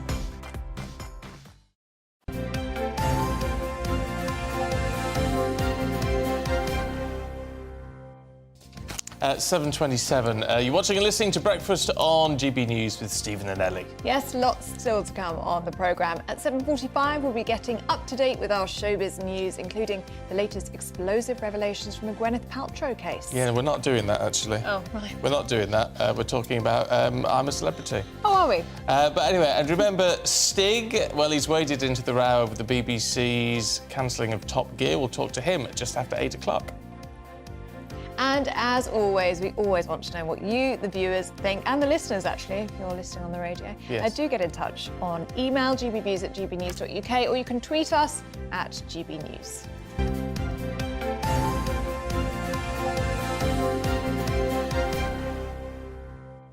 On the antisocial behaviour thing, which the Prime Minister is going to announce tomorrow, I sort of think it sounds like a good idea. The one thing that makes me uncomfortable is this idea of saying, because they've made a point of saying we're going to put these people in jumpsuits, you know, to embarrass us, so everyone knows that they're being punished, sort of thing. Now, I don't necessarily think that's a good thing. And Trev's been in touch. Hi, Trev, saying, making yobs wear jumpsuits, is it meant to embarrass them? I never felt embarrassed when I worked as a litter picker, so please don't undermine litter pickers working as we speak. And that's a very good point. You know, there are people who do this all the time. And we shouldn't undermine these people who do these jobs. It's like, back in the day, I remember being told, oh, if you don't do this, you don't that, you'll end up as a bin man. Well, actually, if we don't have bin men and bin women, then we're in a lot of trouble. So we should never undermine these people who actually do jobs which are absolutely necessary for this country, and yet somehow we think that we're better than the people who do it, because we're not. I mean, just look at the scenes in Paris at the moment. I mean, the refuse collectors have been on strike the past few weeks, and it's anarchy. I mean, for other reasons as well. They're literally rioting in the streets. But it's not. It's the streets are you know, unrecognisable in Paris. So really important jobs, as you say. Yeah, well said, Trev, on that one. Said. It drives me mad when people are snobby over jobs. As long as you do a good job, as long as you work hard. I like people who work hard, but I don't care what job it is, as long as you work hard. Yeah. No, very, very important. On clocks going forward, because the clocks have gone forward, if you haven't noticed. Yes, it's 7:30. Ken says it's 60 minutes either way every year. What's all the fuss about? Alan says, why not change the clock by half an hour and stick to it forever? Oh. But then half an hour which way? Would you go back half an hour or would you go forward? No, you'd have to go forward half an hour, wouldn't you? Go forward. Oh, yes, you'd go forward half an hour. Yes, you would, yeah. You would, very good. You would, but that would be confusing. That would be confusing. You think we're in a bad state now, Alan? Imagine if you throw 30 minutes into the mix. But there are some time zones in the country that are 30 minutes. They have a 30-minute thing, not an hour thing. No, maybe. Yeah. A clever idea. Peter from Maidstone, come on, people have been adapting to British summertime for 107 years. Why all of a sudden should we be discovering health and lifestyle problems associated with this time change? During the Second World War, there was double summertime. How on earth did everyone cope? Peter, I couldn't agree with you more. Yeah. Couldn't agree with you more. Need to stop whinging, get on with it. It's not the end of the world. We're happy enough to deal with it when we go on a flight somewhere and deal with the time change. Yeah.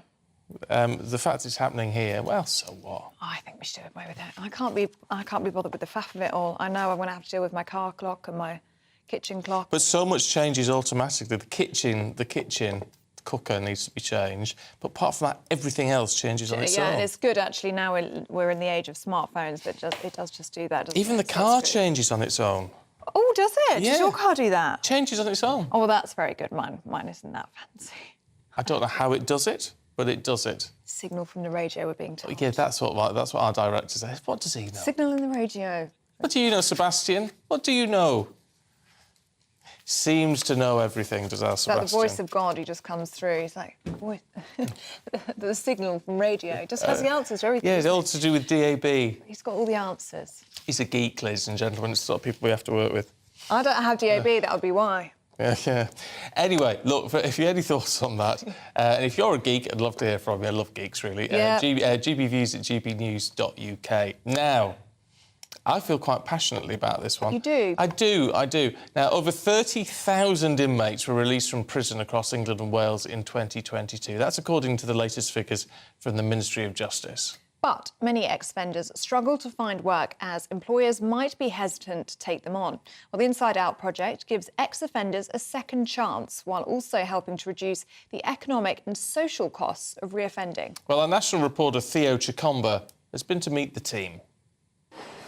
After weeks of preparation, the Inside Out store is open. Ex-offenders like Tico, who was remanded in custody for a case involving drugs, have been receiving training from industry professionals to design and launch their own range, as well as expand their CVs. We went to LinkedIn and had a great experience there, so I was learning business skills, I was learning how to market myself, I was learning how to be creative. And due to that whole experience, it led me to start my own business. So I'm a life coach, I'm an inspirational speaker, and I do modelling on the side as well. But it was kind of the baby steps that I took with Inside Out that allowed me to then just go full steam ahead. Research from the Prison Reform Trust shows that over 80% of prison leavers fail to find permanent work a year after leaving prison. Almost half reoffend within a year, which is why projects like this are pivotal for people like Chris, who was in prison for 5 years. It's a great opportunity. You meet so many people that can help you and are willing to help you. Like, it's been great for me personally to network and build my network of people to pursue the dreams that I have to do. And yeah, Greg's been a big influence in helping me do that.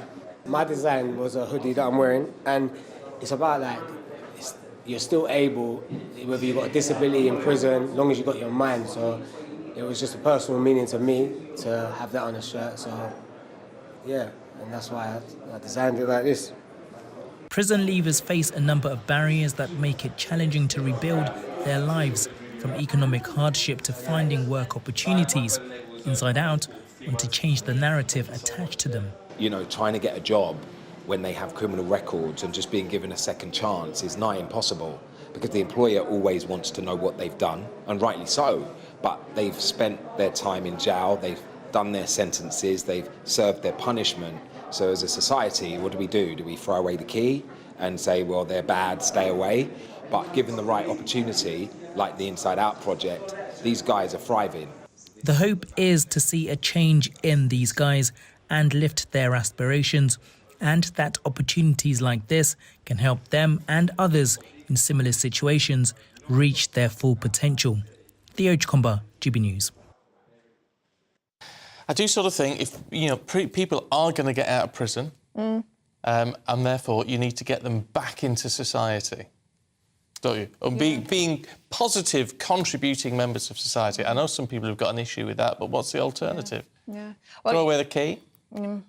Well, you like to hope that people who have spent time in prison, are rehabilitated and need this extra support to get back into society. Because it is. I think what people don't necessarily...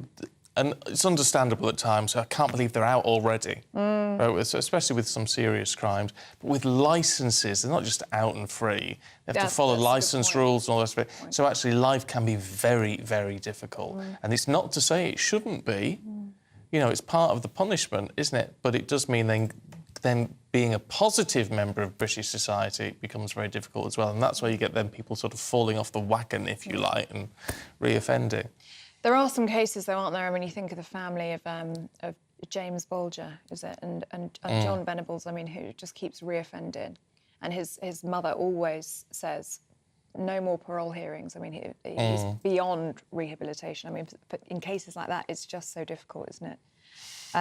Well, it is. There will always be cases that are difficult, and it's not to say one size fits all, but for a lot of these, particularly these smaller crimes, if you like, I know that's how you define it all, but, don't we want people to be good people in society? And give back. Give back, contribute again. Contribute to society again. There is an economic impact, isn't there, of people who are in the prison system and not contributing to society. So there's that as well. Yeah. Let us know what you make of that. I know lots of you will have opinions on that one. gbnews@gbnews.uk. Oh, talking of emails, Sue from Cheshire. Hi, Sue. Losing an hour makes no difference to me whatsoever. I'm 71 and I've been through quite a few time changes. Oh, well, you have, 142. In fact, there are numerous times a month I do not sleep at all, and it has no effect on me either. Really? Oh, I go through the occasional bouts of really sleeping badly, but I do need my sleep. Which is difficult in this job, isn't it? Really difficult. And Brian says, morning both. I'm listening to you both from Johannesburg this morning. Now, I love knowing where you're listening and watching us from, especially when it's international. It's very fun. BST now means we're only an hour apart, so we don't have to get up so early to listen to your great programme. Oh, that's very kind, Brian, thank you for joining us. We're very happy we're now a bit more on your time frame. Things are a little bit easier for you now, but really appreciate your company. Yes, we do. And don't go to Brian, or anybody else for that matter, because we've got all the newspapers heading your way very shortly.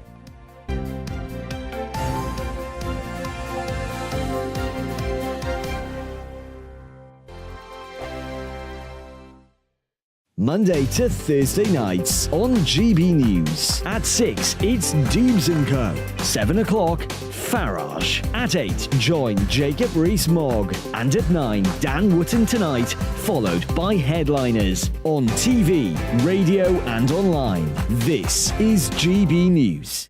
It's all about family, being in people's living rooms, all the interaction and getting to know who our viewers and listeners are. When I was young, my dad used to say, "Nana, stop arguing." I wanted an outlet that would enable me to give my opinion.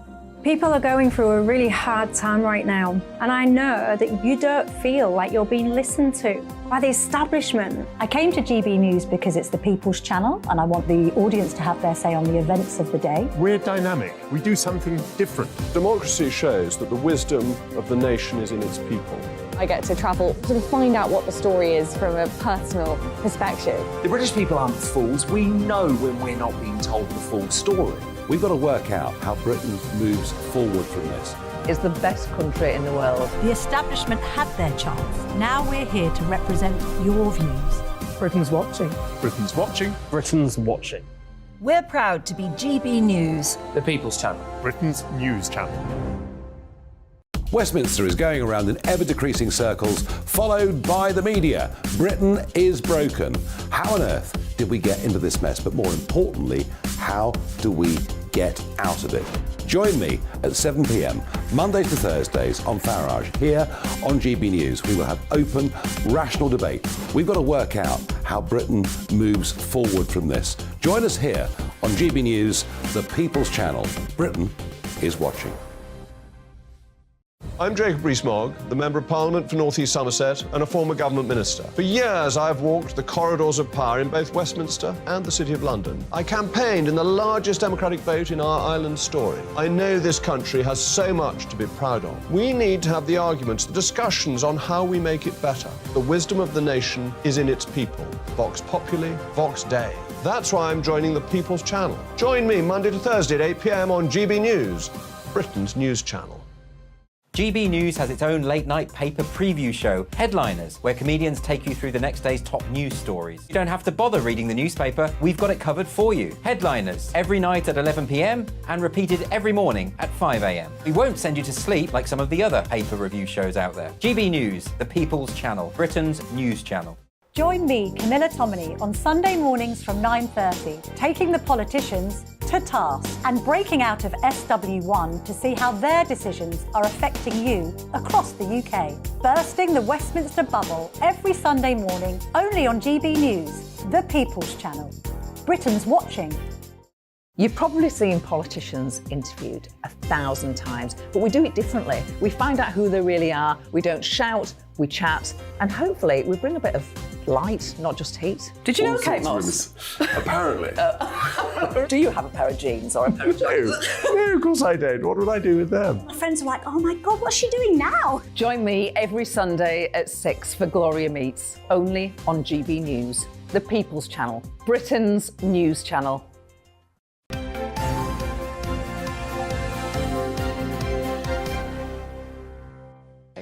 So, what are you doing? Oh, sorry, I didn't know I had a just remember newspaper list. So I'll share yours. Oh, thanks. But I have got one.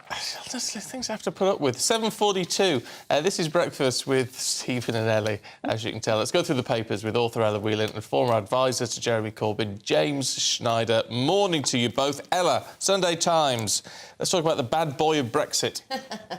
Yes, Aaron Banks is back in the news, sort of. I just picked this out because I thought it's just the ongoing sort of will he, won't he story about Boris Johnson is sort of interesting. And this is picking up on the fact that there has been allegedly discussions with Lord Crothers, who's makes no secret of the fact that he's a big Boris Johnson fan. And an ally who has been having drinks and discussions with Aaron Banks and, you know, Crothers being the president of the Conservative Democratic Organisation, which has been set up as a means of sort of, again, allegedly trying to steer the party in a particular kind of way. And this is obviously all about Brexit. Aaron Banks, for anyone who doesn't remember him, was the man behind, or some of the financing behind UKIP and Leave.eu, very big in the Brexit campaign. A very influential man in many ways. But it's sort of interesting that, even, on a broader perspective, the question of Johnson's return is quite tightly tied to questions about Brexit. And I think that's quite interesting because it tells you that there is this, despite the fact that I think Rishi Sunak thinks he's tied everything up in a nice little bow now with the Windsor Agreement and, the fact that it did receive quite a huge majority in Parliament, and a lot of politicians now think that's it, put it to bed, never ever mention the B word again. Whether or not Boris Johnson is going to return and whether or not he is going to use Brexit, perhaps cynically for his own kind of desire to get back into power, is one question. But I think it reflects the fact that a lot of people, perhaps a lot of GB News viewers, don't feel that this is a finished issue, don't necessarily feel like those desires and the excitement that was felt in 2016 has been realised. And I was, you get these Facebook memories and things like that pop up on your phone, and I was looking at some of the stuff from discussions we had in 2017, 2018, 2019. Even though it was a very frustrating time politically, it was also a really dynamic time. And I remember people, discussing politics really hotly, having these really important debates about the future of British politics. All of that has sort of dissipated. And so I think a return to, even though lots of people shrink in horror at the idea of return to Brexit discussions, actually, I think there's a lot of unfinished business there that Johnson could capitalise on. Yeah, I think you're also seeing it through rose-tinted glasses. I was tearing my hair out by the end of it. But there you go. There's a different perspective for you. Let's have a look at The Observer, James. Two MP, Kwasi Kwarteng and Matt Hancock, wanted £10,000 a day, were offered £10,000 a day to work for a company that doesn't exist. This is a crazy story. Amazing story. So some activists set up a fake South Korean company with a pretty flimsy-looking website and then just sent off emails to a whole bunch of MPs saying, hi, do you want to work for us? And got meetings with, I think, 5 of them. And they record their Zoom interviews. They're being interviewed. Kwasi Kwarteng and Matt Hancock are being interviewed for a job by this fake South Korean investment company, which says, we want you to help us with access. We want, they put it in nicer language, to help us navigate the regulatory frameworks, blah, blah, blah. But, you don't pay someone 10 grand a day to, tell you what you can Google. Yeah. And I think, the amount of money, I think, will baffle people. That Matt Hancock, in the video, Matt Hancock's asked, what's your day rate? And he says, yes, I have thought about this. It's 10,000 sterling, just like that. He knows what he's going to charge. And I think this goes right to the heart of what's wrong in our democracy, because if it's not just that they should be working for their constituents, it's if they are being paid by outside interests, then they are really working for them. So I think all this kind of second jobs stuff should be banned. Like if you're a nurse or your doctor, there's something where you have to keep your hand in just so that you keep up your professional qualifications. That's a different matter. But this stuff where basically big private interests are able to pay very prominent MPs. In effect, lobbying jobs. Yes, that's what it is. And we're lucky in this country that there isn't very much money in politics. Like compare it to the US, which has basically enormous structural corruption. All the politicians are paid huge amounts of money from those that have it, which means that ordinary people who can't pay 10 grand a day and fly someone to a different country don't get the same say. So I think they should have gone for Sir Graham Brady, chair of the 19th. He was only 6 grand. He was only 6 grand a day. That's all he wanted. Bargain. I don't know. Do they ever do any parliamentary work at all? At this point, Matt Hancock is just... It's like he's on some kind of kamikaze mission to completely destroy himself. Either that or he really needs to hire a new team because they're just sabotaging him again and again. He definitely needs to hire a new team. The spokesperson quote in this story is absolutely embarrassing. First it calls him Matt and then Mr. Hancock and then Matt again in the quote. They can't decide what they're going to call him, but it attacks the story saying Matt acted entirely properly and this is a leaked private conversation. Yes, of course it is, and thank you for telling us what you're trying to do without us knowing about it. It's worrying as well how susceptible they are to this kind of prank, if you want to call it that. I mean, no homework was done on this company, on the website. I mean, it's worrying. Yeah, that's the other element, which is that you can, so you can set up a meeting where you can get this high-level access very, very easily. There's no due diligence done. Yeah. You hear all these worries, which I think are overstated, but nevertheless worries about TikTok on the parliamentary estate is going to allow foreign countries in. I mean, you just send an email saying we'll bung you some cash. Can we have a meeting? Yeah, it seems to work every time, doesn't it? Sadly, we are out of time. We're a bit tight for time today, but we will catch up with you in the next hour. We'll be back. Yeah, you will be back. You can't get rid of us, though. No, I don't want to. I really don't want to. Thank you both very much indeed. Yes, thank you very much. 10 grand a day. What you make of those 10 grand a day? I wouldn't mind that. That'd be very nice indeed. Shame it was all fake, eh? Yeah, there you go. It sounds too good to be true.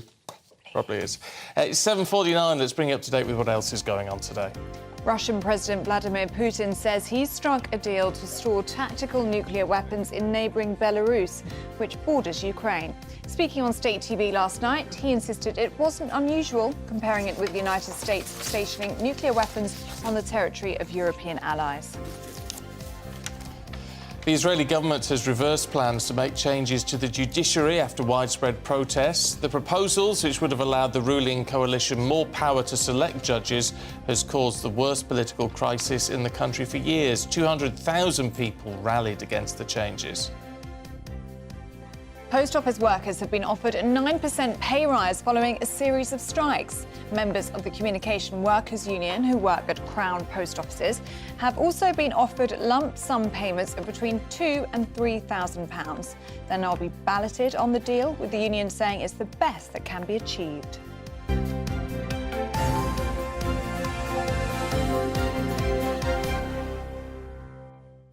OK, Stephanie Tetchy is here with all the very latest on the showbiz news.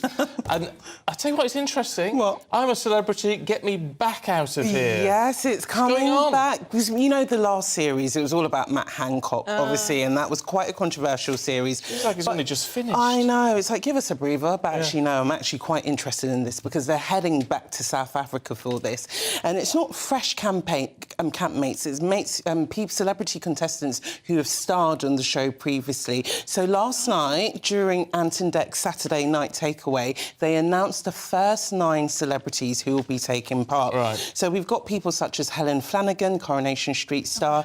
We've got Vorders, Carol Vorderman's going to be going back in. We have boxer Amir Khan, model Janice Dickinson, and we've got Happy Mondays star Shaun Ryder, Princess Diana's former butler Paul Burrell, diversity dancer Georgian Banjo, and we've got retired javelin thrower Fatima Whitebread and Phil Tufnell. And Phil Tufnell. Yeah, so usually they do I'm a Celebrity in Australia in the jungle, but this time they're going to be heading to South Africa. So they're really going to be set through their paces. Usually they go head-to-head in Bush Tucker trials, but now in this series it's going to be every celebrity for themselves. So they're going to go against each other, and if you lose that, you're going to get sent home. I wonder, why have they gone for these particular people? Were they particularly controversial? Yeah. Fatima Whitbread wasn't controversial last time, No, was she? I don't think she was. I thought she was quite a good sport, actually. Well, which is why they might get her in, because if it's celebrities against each other and you're going up against a javelin thrower, you're probably not going to win. But there's some names that people were expecting. There's going to be 3 more names that are set to be revealed. So we've got Joe Swashes potentially, Katie Price, Mylene Cass, Gillian McKeith. Everyone loved her. She was a great character. So we've got 3 more names, but the series will be coming back to our screens at the end of next month. Oh, right. Oh, it's not long to wait, No, then. but the thing is, the series has already been pre-recorded, so it's has not. it? Yeah, it's not going to be live.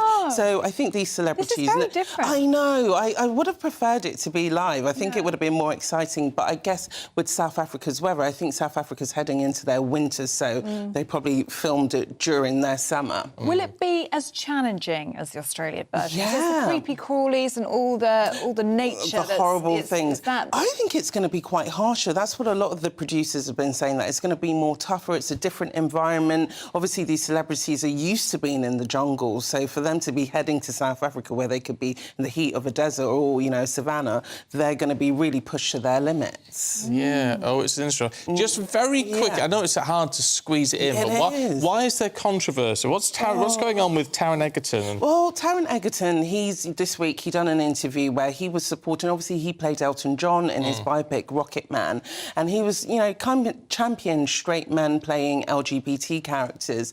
And there has been the talk of a new biopic for George Michael coming up, and Theo James has thrown his name in the ring to saying he's interested in playing it, which Adam Lambert, who he snapped out and he was like, yay, another straight man playing a gay character. So there's been this whole, you know, Twitter feud at the moment about whether straight men should be playing LGBT characters. Acting, isn't it? Yeah, and that's the beauty of acting. I think as long as you're not being disrespectful to a community and you can actually pull it off, then why not? Yeah. And Taron did such a good job. He did. He won a Golden Globe. John loved him playing. And then we also had Rami Malek, who played Freddie Mercury.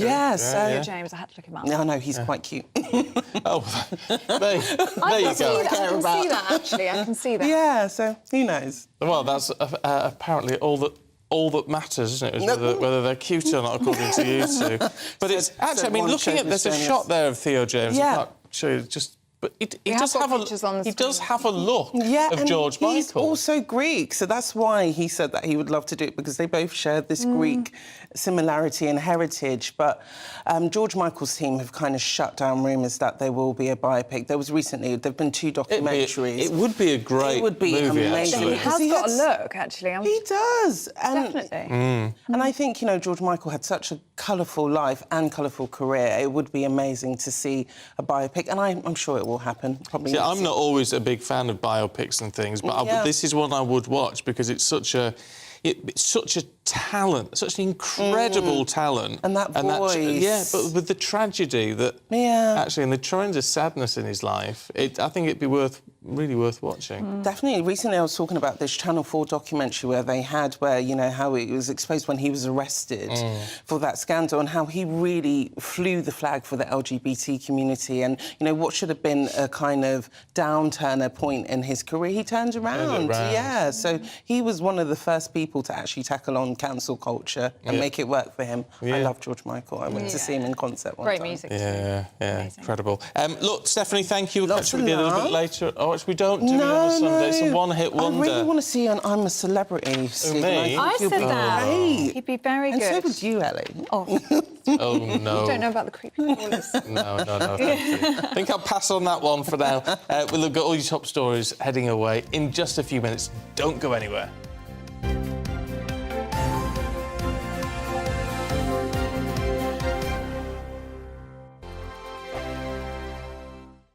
First and foremost, I am a GB News fan, and I was before I was working here. Just love the fact that we're asking the questions that a lot of establishment media won't ask. With a bit of a twist, we not only want to inform you, but we want to keep you entertained. It's worth the drive because you get in and the team's all ready and waiting, they're itching to go, and it's a proper little family. GB News is the People's Channel. It's the audience that makes the programme sing. We're giving our viewers and our listeners a voice. I see the thousands of your letters, tweets, emails, you name it, coming in. Britain is broken. How on earth did we get into this mess? But more importantly, how do we get out of it? The establishment had their chance. Now we're here to represent you. It's time for something different. It's time for GB News. I'm very patriotic. I believe in Britain. Our best days lie ahead. Britain's watching. Britain's watching. Join us here on GB News. The People's Channel. Britain's news channel. I'm Andrew Doyle. Join me at 7 o'clock every Sunday night for Free Speech Nation, the show where I tackle the week's biggest stories in politics and current affairs with the help of my 2 comedian panellists and a variety of special guests. Free Speech Nation, Sunday nights from 7 on GB News, the People's Channel, Britain's news channel. Here on GB News Live, we'll be keeping you in the picture, finding out what's happening across the country and finding out why it matters to you. We'll have the facts fast with our team of reporters and specialist correspondents. Wherever it's happening, we'll be there from 12 noon on TV, radio and online. GB News, the People's Channel, Britain's news channel. I'm Michael Portillo. Join me on GB News on a Sunday morning for topical discussion, debate, arts and culture, and sometimes even ethical dilemmas. I don't always agree with you, Michael. Michael Portillo, Sundays on GB News, the People's Channel, Britain's news channel. Hello, I'm Michelle Dewberry, and you can join me every weekday 6 till 7 on Jubes and Co. You're an inspiration to us all. Clip that bit up. Well, you are. That's my ringtone. My political ambitions those days are gone, I can tell you. She's only teasing. Go on. He's probably going to want to lay down now. I'll give him 2 minutes to have one. Let's respectfully disagree. That's what we like on Jubes and Co. Come and join us. GB News, the People's Channel. Michelle Dewberry, weekday evenings at 6 o'clock. I'm Simon Evans. Join me on GB News for Headliners at 11 p.m. What's the scoop? I'll be joined by 2 of the country's top comedians. That's right. As we take a look at tomorrow's newspapers tonight. We're going to get into trouble. If it's a big story, we'll be covering it. Spill some tea on him. There we go. But we'll also have some fun. I wouldn't stick up a bank. My father didn't love me. So anyway. Headliners every night from 11 on GB News, the People's Channel, Britain's news channel. We've got a brand new lineup every Saturday night on GB News. From 6 p.m, I'll give you my unique take on the world today. Then at 7, it's me, Calvin Robinson, with my Common Sense Crusade. New to GB News is the Saturday 5. 5 times the opinion. Join us every Saturday from 8 p.m. as we debate the week's stories. With us 4, plus a special guest. And at 9, of course, it's Mark Dolan Tonight. Brand new Saturday nights on GB News, Britain's news channel.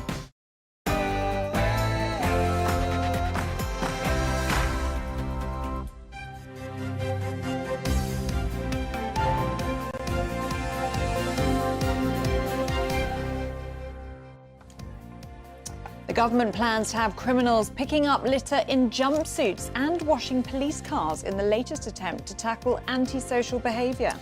Good morning to you. It's 8 o'clock. It's Sunday, the 26th of March. This is Breakfast on GB News with Stephen and Ellie. These are your top stories. Rishi Sunak says he plans to crack down on graffiti and vandalism in England and Wales, with offenders being made to clean up their crimes within 48 hours of being handed punishments. Russia will station tactical nuclear weapons in Belarus. Experts say President Putin is sending a warning to NATO over its military support for Ukraine amidst his standoff with the West. And the boat race rows back into action later today. Tens of thousands of spectators are expected to line the Thames, cheering on arch rivals Oxford and Cambridge, who will go to head in both the men's and women's events. Loads of you getting in touch this morning. If you want to join in our conversation, please do. Just drop us an email, gbviews@gbnews.uk.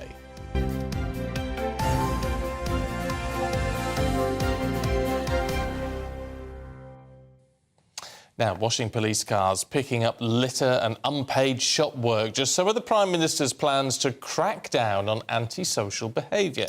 Well, the pilot scheme will be rolled out across 10 areas in England and Wales and will see offenders clean up their crimes within 48 hours of being handed punishments. Well, Rishi Sunak says it's going to make justice immediate. Well, let's talk to our political reporter, Catherine Forster, who's in Boris Johnson's constituency of Uxbridge this morning. For most of us, this seems to have come out of nowhere, Catherine. Why has this been bubbling away? Well, the government realises that people are concerned about crime and antisocial behaviour in their local area. They're mindful there's a general election coming, not that far away, and they are very keen to have something to show. So they're announcing tomorrow a crackdown on antisocial behaviour. Initially, it'll be a pilot scheme in 10 areas, but the plan is for it to be rolled out across England and Wales from next year. So the idea is that as soon as a punishment has been handed down for vandalism, graffiti or similar, the people that committed those offences will be put to work literally within 48 hours in jumpsuits or in high-vis jackets to clean it up. If the graffiti or whatever has already been dealt with, then they'll be put to work in other ways to help the community, potentially working in shops or doing other cleaning. The fine for fly tipping is set to rise from £400 to £1,000. And really, Rishi Sunak is saying that he wants people to have pride in their local areas and also to feel that they have a say in how justice is meted out. Now, Labour say that community sentences have fallen a third under the Conservatives. They're not too impressed by this. They're basically just saying that the Conservatives are stealing Labour's ideas. But certainly, I think this will be popular, particularly in areas like the Red Wall that are so crucial for the Conservatives to hold. But whether or not it will be straightforward to implement is another matter entirely. I mean, lots of people will be reacting to this, Catherine, and saying, yes, this is great in terms of fixing antisocial behaviour in the community, but they want to see arrests being made on serious crimes. I mean, that is what is really concerning people, especially what we're hearing this week in terms of the Casey review, very concerning news about the culture that is rife across the Metropolitan Police. But if you look at conviction rates, especially for rape and sexual assault, they are very, very low. I mean, many people will be listening to this and saying, well, this is just tinkering around the edges. Yes, that's very true. Certainly, we don't see police on the streets as much as we did. They are not as present. There have been many police stations closed during the cuts following the financial crisis, of course, and conviction rates are very low for quite a lot of crimes. Increasingly, people have the expectation that when their house is burgled or a crime is committed, that simply nobody will be caught and no justice will be administered. So certainly this will be something, but the Conservatives will need to do better with their offering on crime if they're to be taken seriously on this at the next election. And Labour have realised they've got crime as one of their sort of 5 missions, and they've realised that this is very important to people. They are promising 13,000 more community police, but certainly I think many people around the country would like to see police on the streets again in a way that we really don't that much these days.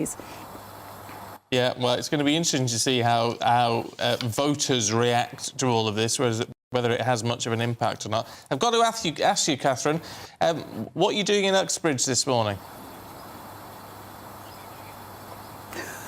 Well, as you know, of course, it is the constituency of former Prime Minister Boris Johnson. So on Camilla Tominey's show starting at 9:30, we will be having a People's panel from here, talking over today's big stories and, of course, seeing what they made of Boris Johnson's performance in the Privileges Committee last week and if they would be voting for him if it turns out there's a by-election here. Yeah, it could be interesting to get those views. Catherine, thank you very much indeed.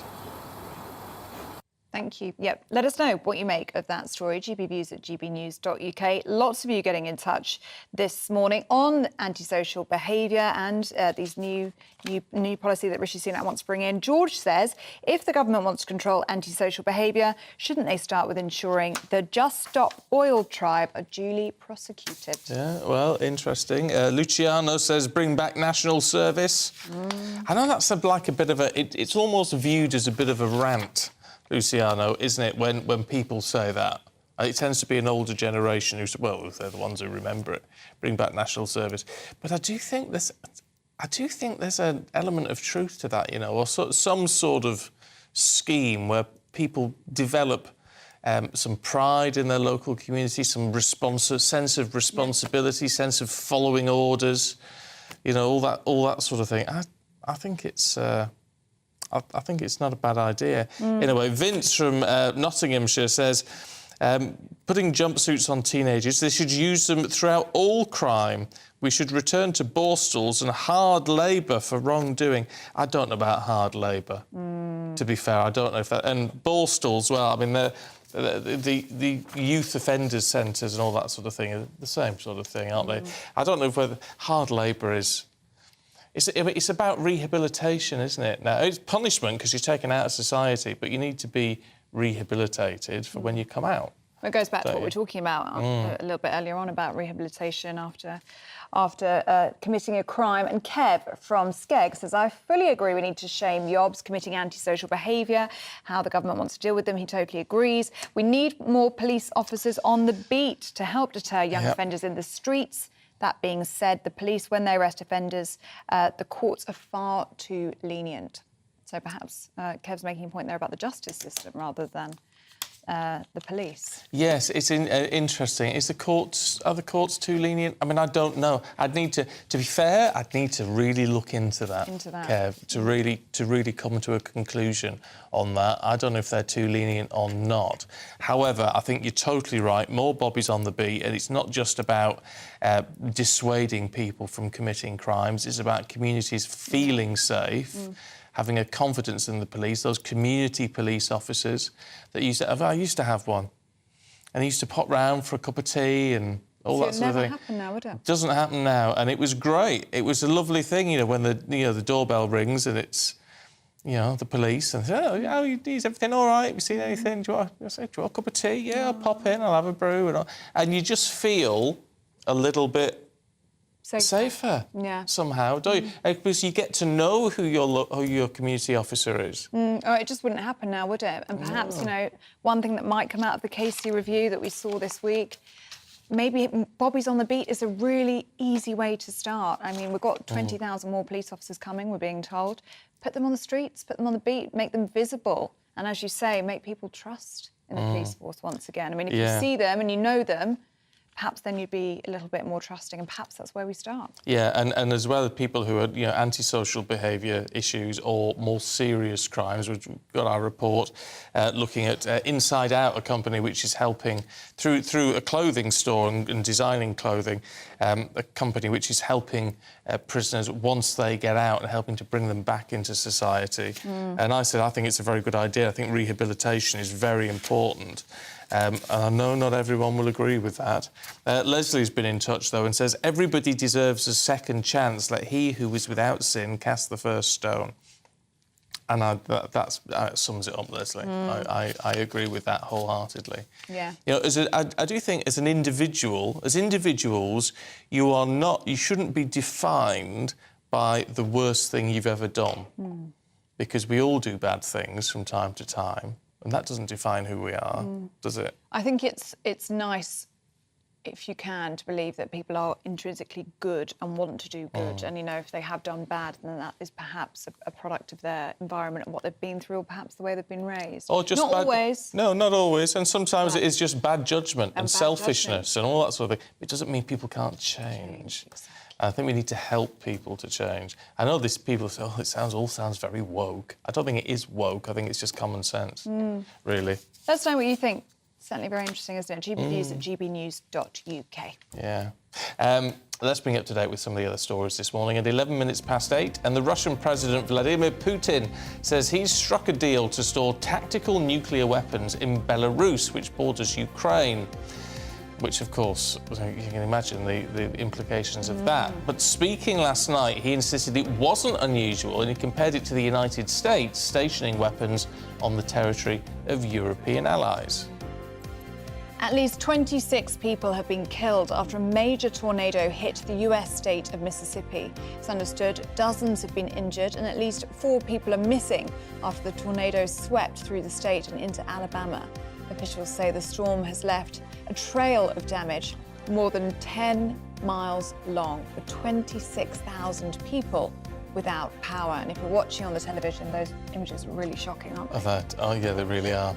Andy Burnham, the Mayor of Greater Manchester, has been fined £2,000 after being caught driving 78 miles an hour when the limit was 40.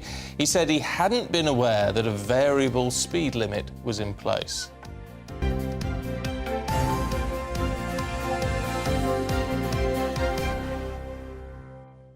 I've got to apologise, Ellie, because I'm scrolling the words and I stopped there, didn't I? What happened? Were you just... I was thinking, because you were talking about that awful tornado, and I was thinking, how do you spell Mississippi?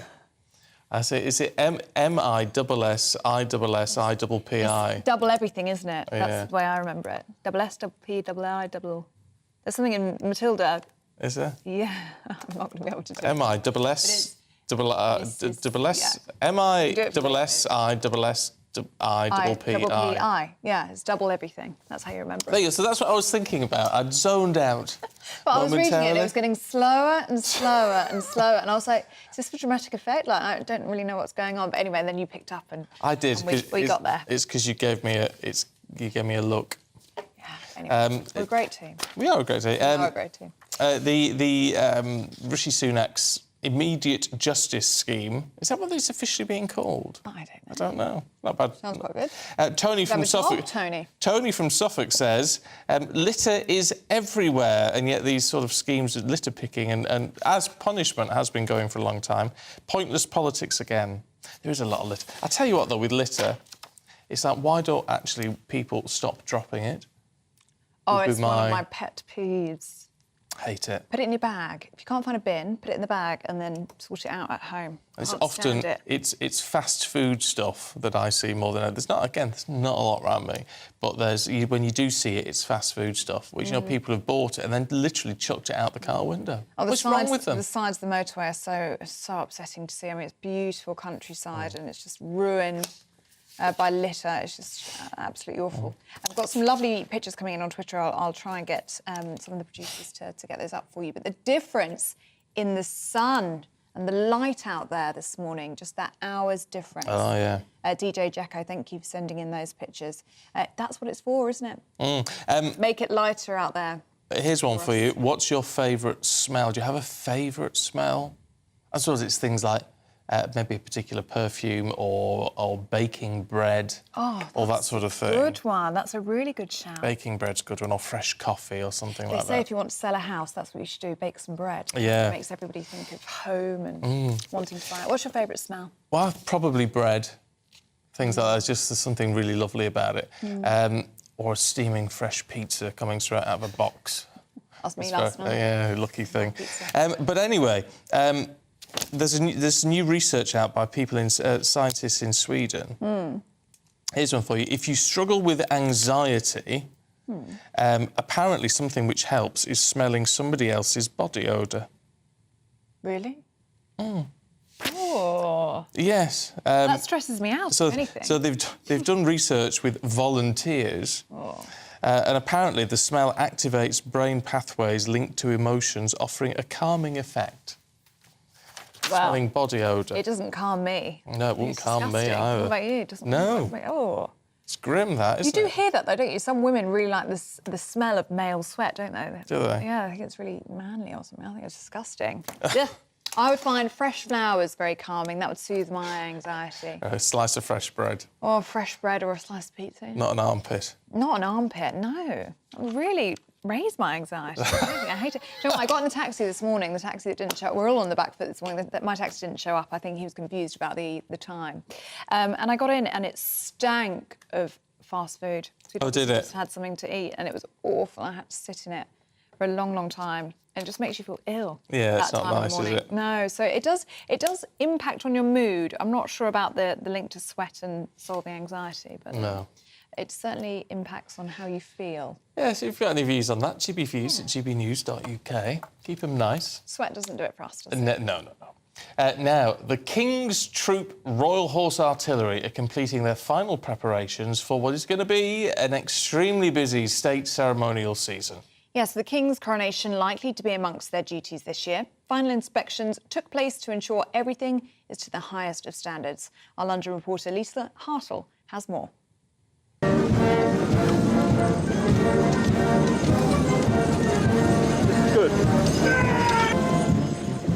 The King's Troop Royal Horse Artillery are preparing for a historical summer. A ceremonial unit of the British Army seen here on Woolwich Common performing the extremely complex musical drive. Teams of 6 horses, each pulling a First World War era 13-pound field gun with high-speed, dramatic manoeuvres, all to the music by the band of the Grenadier Guards. The King's Troop will display their unique and spectacular riding formations at a range of ceremonial events, including the King's Birthday Parade and the Royal Windsor Horse Show. Buckingham Palace is yet to announce the military's involvement in the coronation, but after passing their annual Major General's inspection, Whatever role the unit plays will be carried out to the highest standards. It's such an exciting year coming up. There's clearly a lot of events on the calendar. A couple of them we're still not sure about our commitments in terms of the coronation. We don't know what our involvement's going to be exactly just yet, but we're hopeful that it will be something really spectacular. I don't doubt it will be. But yes, as usual, we've got the Royal Windsor Horse Show, we've got the King's Birthday Parade, which is the first time we've seen that as a treat for a while, and it's just really, really lovely to have all these new activities to be part of. So what does it feel like to be part of the King's Troop? Yeah, I just absolutely love it. I love my job. You get quite a good adrenaline rush, especially in parts of the drive where you like crisscross over each other. We call it the scissors, but you basically, the adrenaline is great, especially the gallop out at the end. We kept it quite steady today with the ground, but at Royal Windsor Horse Show we like to go as fast as the horses will carry us, really.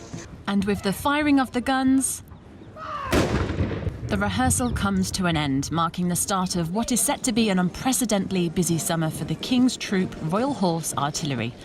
Lisa Hartle, GB News, London.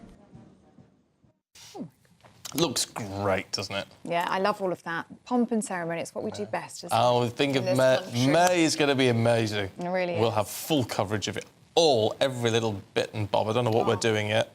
It'll be amazing. And how wonderful will it be to have a happy occasion? Lovely. Because the Queen's funeral was just, I mean, beautifully done. Oh, yeah, but so sad. Beautifully done, but so sad. I think a lot sadder than we could have ever possibly imagined. I think it upset every single British person to their core. I mean, even if you weren't a massive royalist, I think you could respect Her late Majesty and what she did for this country, and it just... such an upsetting occasion and a really sad time for this country, so it'll be so lovely to be in a time of celebration again, I think. Yeah, it will be. It will be. And Very it'll be nicely very British. put. Very British. Quite right, too. Look, don't go anywhere. Sports stories heading your way in just a couple of minutes. Chris Scudder's going to be here.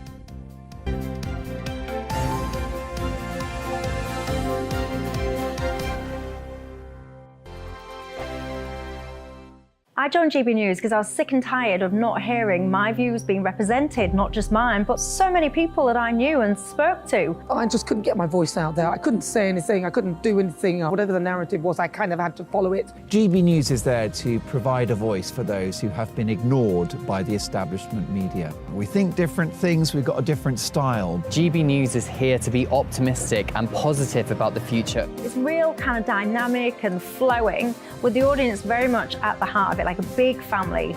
Here at GB News, we talk about the things that matter to you. Hearing the voices from right across our towns and cities, especially our towns. All sides of the argument represented with a heavy dose of opinion. We're on a mission here to make a difference. And the GB News family really is here for you, and whatever time of day you can watch or listen. Britain's watching. Britain's watching. We're proud to be GB News. The People's Channel. Britain's news channel. Monday to Thursday, 9 p.m. till 11 p.m. Join me, Dan Wootton. I'll bring you the sharpest takes and hottest debates. Do you not believe in prison? I don't believe in prisons. I'm completely stunned. I guarantee you there'll be no spin, no bias, no censorship. I actually was personally quite offended by it. And no reason to go to bed. So I guess they've always been quite woke. That's Dan Wootton tonight on TV, radio and online. Monday to Thursday from 9 p.m. till 11 p.m. on GB News. The People's Channel, Britain's news channel. We are GB News, the People's Channel. And right across the United Kingdom. You can find us on Sky Channel 512. Virgin Media Channel 604. Freesat Channel 216. Freeview Channel 236. And YouView Channel 236. You can also take us with you on DAB Plus Radio. With the GB News app and at the website gbnews.uk. We're absolutely everywhere. Come join us on GB News, the People's Channel, Britain's news channel. Start the day with GB News. We catch up on all the big stories you didn't hear the night before. And take a look at what the world's talking about this morning. That's right, Monday to Thursdays from 6 o'clock. It's Breakfast with Eamon and Isabel. Straight after breakfast, join us, Bev Turner and Andrew Pearce. We're going to take you through till noon. We'll be tackling the big topics of the day, including the things that the other channels just won't talk about. If it's happening here. Wake up to mornings on GB News. The People's Channel. Britain's news channel. New to GB News is the Saturday 5. Join us every Saturday from 8 p.m. as we debate the week's stories, controversies and issues with us 4 plus a special guest. It's 5 times the opinion, 5 times the debate, and 5 times the fun. The Saturday 5. Saturday nights from 8. Only on GB News, the People's Channel. Britain's news channel. You could wink at the end. I can't Britain's wink, listening. I'm Mark White. As GB News Home and Security Editor, I cover those key issues that are so important to you. Our authorities, our communities doing all they can to combat violent crime. With the public services under unbearable strain, why are we still failing to control our borders? Defence, the first priority of any government, has been continually hollowed out. Can we trust our politicians to protect the armed forces? Join me, Mark White, on GB News.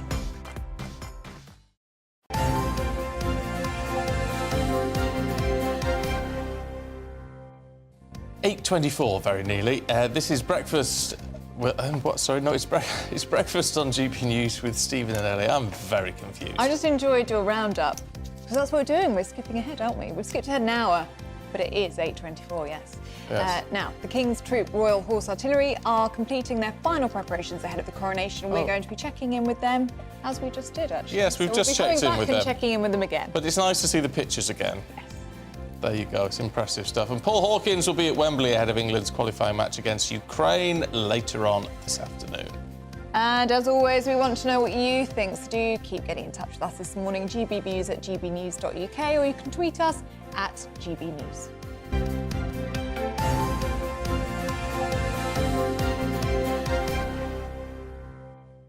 All right, time for your sport this morning. Chris Scudder is here once again. Morning. Good morning, Stephen. Good morning, Ellie. I thought it was interesting yesterday when you were talking about Wales playing Croatia in Split, and they got a draw.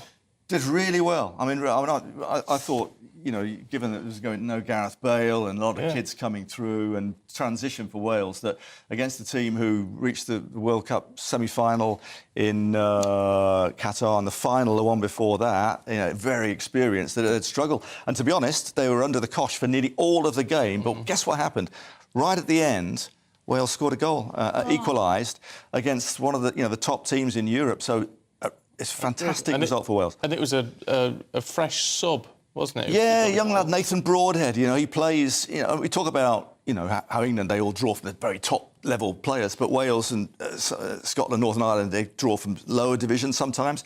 A lad playing in League One, so the third tier in England, played for Ipswich Town, the Tractor Boys, and he came on and he scored a goal right at the end of the game. So I mean, there was a couple of thousand Welsh fans over there. I think my brother was out there actually. Oh, was he? Yeah, brilliant result. So it gives them a really good chance now. They've got a game against Latvia on Tuesday. If they can win that in Cardiff, then they can be well on their way to qualifying, hopefully, for the Euros next year, which is brilliant. Yeah. And it was Do you think Croatia took their foot off the pedal? This one. They thought Wales maybe sometimes you think, oh, we'll beat this lot, and it doesn't happen. But they miss chances in all their star players. I did say yesterday that sometimes the big teams can start slowly, and great results. So they've got to play them at home as well. So it's a round robin thing. So they might perform better in Wales. But brilliant start. So well done to the lads. And Scotland as well. Good news for them. Yeah, I mean they were expected to beat Cyprus, who were one of the smaller teams in their group, but they did it. Steve Clarke, new contract for him. 3-0. John McGinn scored, and then Scott McTominay of Manchester United. The last 2 goals came right at the very end of the game. They was never in danger. The others never looked like equalising. But a great start for Scotland as well. So they've got big game this coming week. They've got Spain on Tuesday at Hampden. Good to see yesterday at Hampden, by the way, that it was... Scotland have struggled over the years, the last decade more, and the crowds have been low at Hampden because against small teams. It was full yesterday. That gives you an idea that things are on the up. They've got a new contract for the coach. They won their Nations League group last year, and they've got Spain. It'll be packed to the rafters on Tuesday. If they can beat Spain, Scotland are going to be qualifying for the finals, quite probably. We can all be there. And England, of course, they're playing Ukraine today. So and they'll qualify, of course. Yeah, of course. Oh, now you've blown it now. No, you've blown it now. no. I'll tell you what we have got today. It's the boat race. It's the boat race, yeah. It's a great enigma, isn't it? One of the great traditions of British sport. It goes right back to 1829, I think. It's one of the oldest sporting events in the world. Wow. And that's what it's about. You know, we Brits, we might not be great at some sports, but we invented a hell of a lot of the big ones, you know. And rowing, it's been going regularly since the mid-19th century. And it's a curiosity, isn't it, this? I mean, today there are no Olympians racing, but it's very, very high level of rowing. I think, actually, we've got one of them on the line. We've got Lance Treadwell on the line, I think we have, who's a former Cambridge Blue. Hi, Lance, how are you doing? Morning, Scott. Yeah, good, thanks to you. Yeah, good, very well. So tell us, I mean, the boat race. I mean, I've covered a lot of Olympic rowing over the years, and I know some of the top athletes. Just tell me how tough it is. You've been there, you've done it as well. It's a brutal sport, isn't it? It is, yeah. And the boat race, it's a race like no other within the sport. It's got this kind of brutal gladiatorial nature that I think you don't often get in the international racing. I mean, it's over 3 times the distance for one. The conditions are generally pretty unforgiving. And as you say, in some years there's a lot of international experience within the crews. Other years, like this year, for example, you've got athletes, that are earlier on in their career and they're there to make a point. So you often get some pretty fiery racing, which makes for good viewing. Yeah, because the Olympics are next year. That means there's no Olympians this time because they're busy qualifying, aren't they? But nonetheless, it's a really competitive race, isn't it? Exactly. Yeah, and I think it's built to be a close one this year. From what I've heard, I think there's not a huge amount in the crews, so I think we're set for a really good race. Lance, can you give us an idea of what kind of training goes into this? What sort of preparation will these rowers be going through before the race? Yeah, I mean, today will be a big day for a lot of them, particularly those taking part in their first boat race. The crews are very well prepared. The programs now within both camps are, they're professional standard programs. So the coaches, both very experienced coaches on the Oxford and the Cambridge side, the athletes will be really well prepared. They'll have raced the course many times. They'll have raced it in their head even more. So, they'll feel like they are ready and prepared for today. But equally, nothing can quite prepare you for the day itself. So they'll be waking up this morning with kind of a sense of familiarity, but also a new feeling, and that they'll be ready to get out there and give it their all. Very exciting. Stephen, you're itching to go. I can see you. No, I know nothing about it, to be fair. But it's just what I know nothing about rowing. I don't know how any of it works. Honestly, it's the toughest sport. Lance will tell you. I mean, but it is just a very British spectacle. The it boat is, race, yeah. I mean, some people say who cares wins, but I mean, it's there'll be a massive crowd on the banks of the Thames today. Not a sinking. There have been, I think, correct me if I'm wrong. There've been about 6 sinkings. I don't know, 3 on each side over the years. Yeah, exactly. And as recent as 2016 as well. So I raced the boat race in 2016 and 2017. And on the women's side, the Cambridge women sank in 2016. We had biblical, I think Sir Matthew Pinson described it as biblical conditions that day. It was, we had pumps in the boat just to stay afloat, but unfortunately wasn't enough for the women's team. But yeah, I'm not sure how the wind's looking for today, but you can never rule out something like a sinking in the boat race. Just quickly, who wins today? It's got to be Cambridge. I think of course, Oxford, in the men's race at least, Oxford, took the win last year, but I think the momentum's with us. I think the bookies will tell you that Oxford are favourite today, but never write off the light blues. Cheers, Lance. Thank you. I'd say also the women's boat race as well today. Cambridge won that last year, and they'll probably win again today, I think. So it could be double for Cambridge. I think so. Do you think Cambridge for the men's as well? Oxford favourite. I don't know. I mean, 50. Oxford won it last year, so. But it's 50-50. You've got a 50% chance of being right. There are 2 brothers in the Cambridge boat. One of Cox, the Parish brothers, Ollie and Jasper. Oh, right. So the Cox sits there and tells them what to do, That's the job I'd do. And he gets really out of breath, while the others really get out of breath. Yeah. I wonder how his brother feels about that, being shouted at by the other brother. Oh, you see, that's the job to have. Chris, thank you very much indeed. Appreciate it. We've got the papers heading your way in just a moment.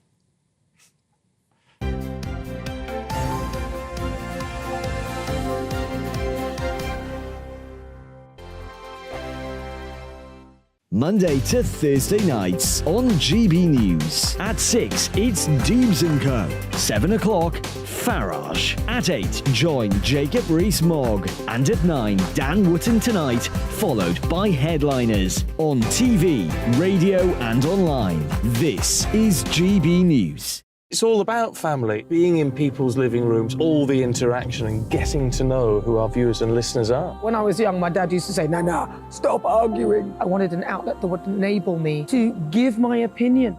People are going through a really hard time right now, and I know that you don't feel like you're being listened to by the establishment. I came to GB News because it's the People's Channel, and I want the audience to have their say on the events of the day. We're dynamic. We do something different. Democracy shows that the wisdom of the nation is in its people.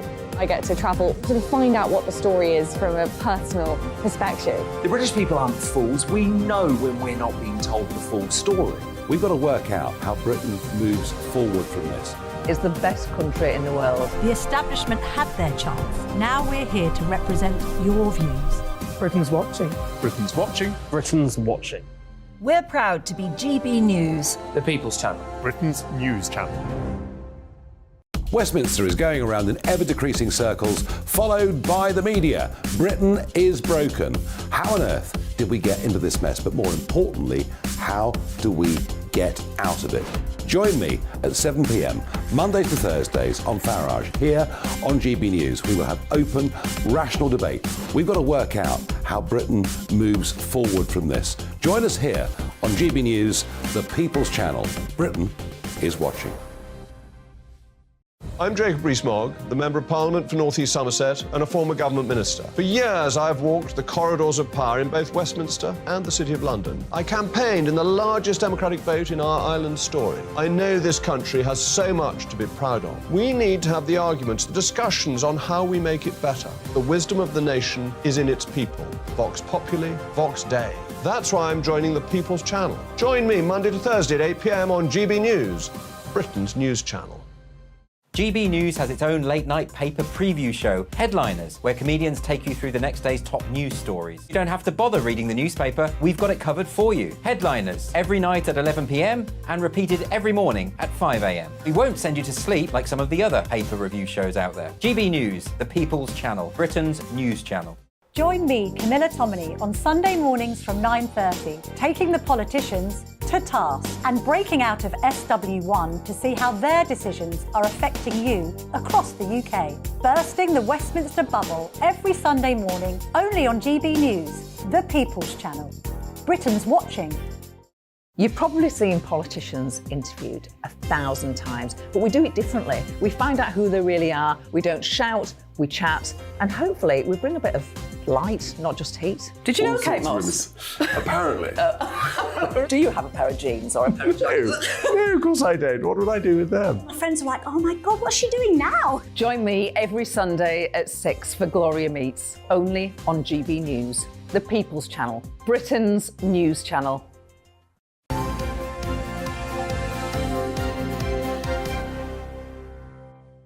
8:36, good morning to you. This is Breakfast with Stephen and Ellie. And it's time to go through the papers now. And joining us this morning is author Ella Whelan and former advisor to Jeremy Corbyn, James Schneider. Good morning to you both. Now, do we have a papers list? We do. We're going to kick off with the Sunday Times, aren't we, Ella? Yes, I picked this for you, Stephen, because I thought you'd like it. Oh, good. It's a new venture that's starting out in Marylebone with the brand Lucky Saint that makes non-alcoholic beers. Oh, right. Are opening non-alcoholic pubs. Well, they're still selling Guinness and things like that, a few things, but the vast majority of the stuff on offer is alcohol-free. And the idea behind it is to link in with the fact that apparently Generation Z and a lot of younger people are now choosing to, at least part of the week or something, go alcohol-free, or if they're having drinks at work, they'll have alcohol-free beers. And it's just quite interesting because, you know, I mean, on the whole, I think, going back sort of to our parents' generation or grandparents' generation, lots of people, pubs were populated by lots of people who didn't drink. So your granny would be in there, maybe she'd have a sherry or something, Yeah. Or there'd be, you'd have tea and sandwiches and things like that, and it would be much more of it wouldn't just be a sort of a drinking boozer, hole. yeah. And so I suppose maybe something like this is reflecting a return of that kind of thing in the 20. Plus, as there are more people who don't drink, pubs suffer as a result. So reinvent yourself a little bit. And the owner of Lucky Saint points out that obviously what we all know is that pubs are much more than just getting drunk. That there's there's something about having a place within a community, particularly places outside of London, where your pub, your bingo hall, your supermarket, a town might only have a few things. Having somewhere where people can come and hang out and socialise and know each other is a really positive thing. So whether it's alcohol or alcohol-free, I think this is actually quite a nice idea. And it's also renovated a pub that's been derelict in Marylebone for quite some time. Well, there you go. What's not to love about that? No, that sounds. I mean, all round sounds quite nice. I probably prefer a more traditional boozer, but that's what people want. It sounds really nice, and I agree that a pub is a social institution. It's not just a place where people get drunk. And if there are more ways that people can do that, especially when we've had so many pubs closing over the last 15, 20 years or so, then it sounds good. Yeah. And there's a focus now on wellness, and lots of people are looking at going sober, or there's that term, isn't it, sober curious? People who just want to not have a drink just a few days a week. Well, just drink a bit less. It is right at the end of the story. It does point out that there have been a few places that have tried to open completely alcohol-free places and have failed. So there was a bar called So Bar in Poole that shut down and had to reopen with a licence called Redemption. There you go. We like our drink. Fair enough. Brits, Well, mixing it up, I think, is a good thing. Then it covers everybody then. And offering something for everyone, exactly. Yeah. James, let's look at the Times, shall we? And you've got a story about volunteers who are saving Amazon. No, they're not saving Amazon. They've defeated Amazon. Oh, they've defeated Amazon. Local heroes who shut door on Amazon. It's another good news story, I think. It's some locals in West Yorkshire in a village called Scoles, who there was going to be a massive site, a big Amazon warehouse was going to be built on some greenfield site next to where they live, and they got together a local campaign.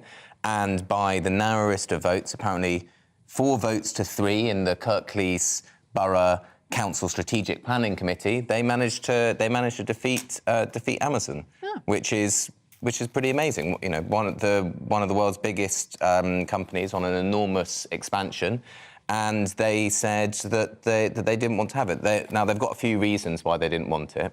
So they're the ones you might expect, which are like environmental, local community. But actually, this greenfield site was rezoned in 2019 for new industry and employment, and they all actually support that. But it's just they say, well, we were promised that we were going to get, higher end manufacturing, good jobs that they want their kids and grandkids to have. And they say that's not the jobs that they want their kids to have. And so they fought back and they've won. Now, Amazon say they're not going to stop. They're still trying to open up here. But, for now, they've won. Yeah, local people standing up for themselves. It's a lovely story. Well, it's local democracy in action, isn't it? In that sense, you can't argue with that. No. The Observer, Ella, what they're saying about the SNP. Yeah, well, just because we're going to find out the new leader tomorrow, I thought I'd pick up on this, which is that the Scottish Greens have given their 2 pennies worth and said that have intimated quite strongly that if Kate Forbes is declared the new leader, then they will not remain in partnership with the SNP, specifically because of her views and particularly her position on not wanting to continue Nicola Sturgeon's and now Humza Yousaf's campaign around self-ID and reforms for transgender rights. And it's just quite interesting because, it tells you something about the state of the SNP that so much of the discussion is not about independence, but it's particularly about views around, what the Greens have called progressive views, saying that it's, one of the most toxic parliaments I've ever been in, says the Scottish Green leader. And it's, I think a lot of people probably are asking, in Scotland, are asking more fundamental questions about, you know, the state of the Scottish NHS, the state of education in the NHS, so much of the failings of the SNP in terms of policy making over the years. Very little on that, and it's now a row about whether or not Hamza Yusuf is right to continue pushing for, you know, trans women to be allowed into women's prisons. I think it's probably quite depressing, and I don't know that the Scottish Greens coming out and making these statements is going to favour many Scots in line with sort of the SNP. I think it's really a party in freefall at the moment. It'll be interesting to see what happens You tomorrow. find this, don't you, with leadership elections? I mean, the longer they go on for, it just turns toxic. I mean, and this has been we're seeing it again with the SNP. It's been particularly toxic, adversarial. And I mean, the Observer's reporting that Hamza Yusuf slightly has the edge for tomorrow, and probably that's what most people expect. But it is important to note that Kate Forbes is quite popular with people. She's been very strong up until now. And aside from her, you know, religious views, which, you know, I completely disagree with in terms of abortion and things like that, she has really stuck the boot into Nicola Sturgeon's, you know, failures in relation to promises on climate change, you know, being unrealistic and ruining people's living standards and all that kind of thing, saying that we can't transition away from oil and gas so quickly, which all resonates with people. Well, yeah, but obviously won't go down well with the Green partners, obviously. Obviously. What do you make of it all? I mean, the SNP is having a kind of identity crisis because it has been this unbelievably successful catch-all party, but because there is no path to independence, because the British state isn't going to allow it, what would have happened after they got independence, which is basically the party begin to come apart because, you know, this Kate Forbes kind of codes centre-right, she's more free market economically.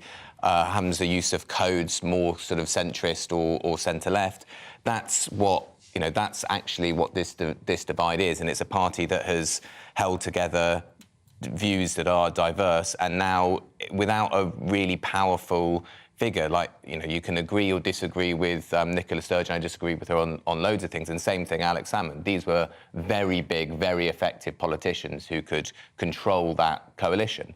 And, you know, whoever wins, whether it's Yusuf or Forbes, it doesn't seem like they're going to be able to do that. OK, we've got time for one more story. So let's have a look at... let's have a look. I'm trying to choose which one we should go with here. Which one? The Telegraph. Let's go with those Ofsted. They flagged welfare concerns for Ruth Perry. It's a very sad story, isn't it? The head teacher who took her own life. Yeah, it's a very sad story. Yeah, about a head teacher whose school was downgraded from Ofsted from outstanding, I think, to inadequate, and subsequently took her life. And I mean, it's hard to know exactly, you know, who has done what and whether the right things were done. But I think what it does show is about the testing regime that we have in schools and the stress that is putting on, not just teachers who, you know, perhaps you don't want people to be stressed to the point at which they take their own lives. Of course, that's horrendous. But, you know, you want your school to feel some pressure to improve.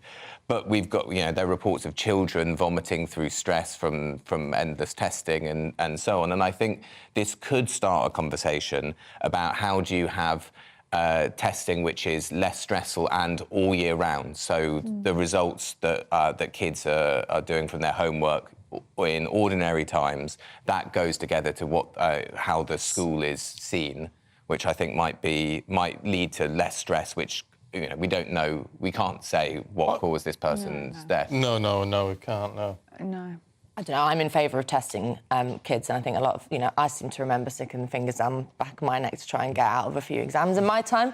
But the thing about Ofsted is I used to work, years ago, I used to work at a school, and, you know, the nights before an Ofsted inspection was announced, we'd spend ages sort of printing out the right policies, getting them in the right folders, all this waste of time, like nonsense. And one of the really horrible things about this particular school was that if you read the report, the children were really happy. Actually, the education levels were great. She was doing really good in terms of teaching the kids. The failures were in, you know, significant things like safeguarding and record keeping.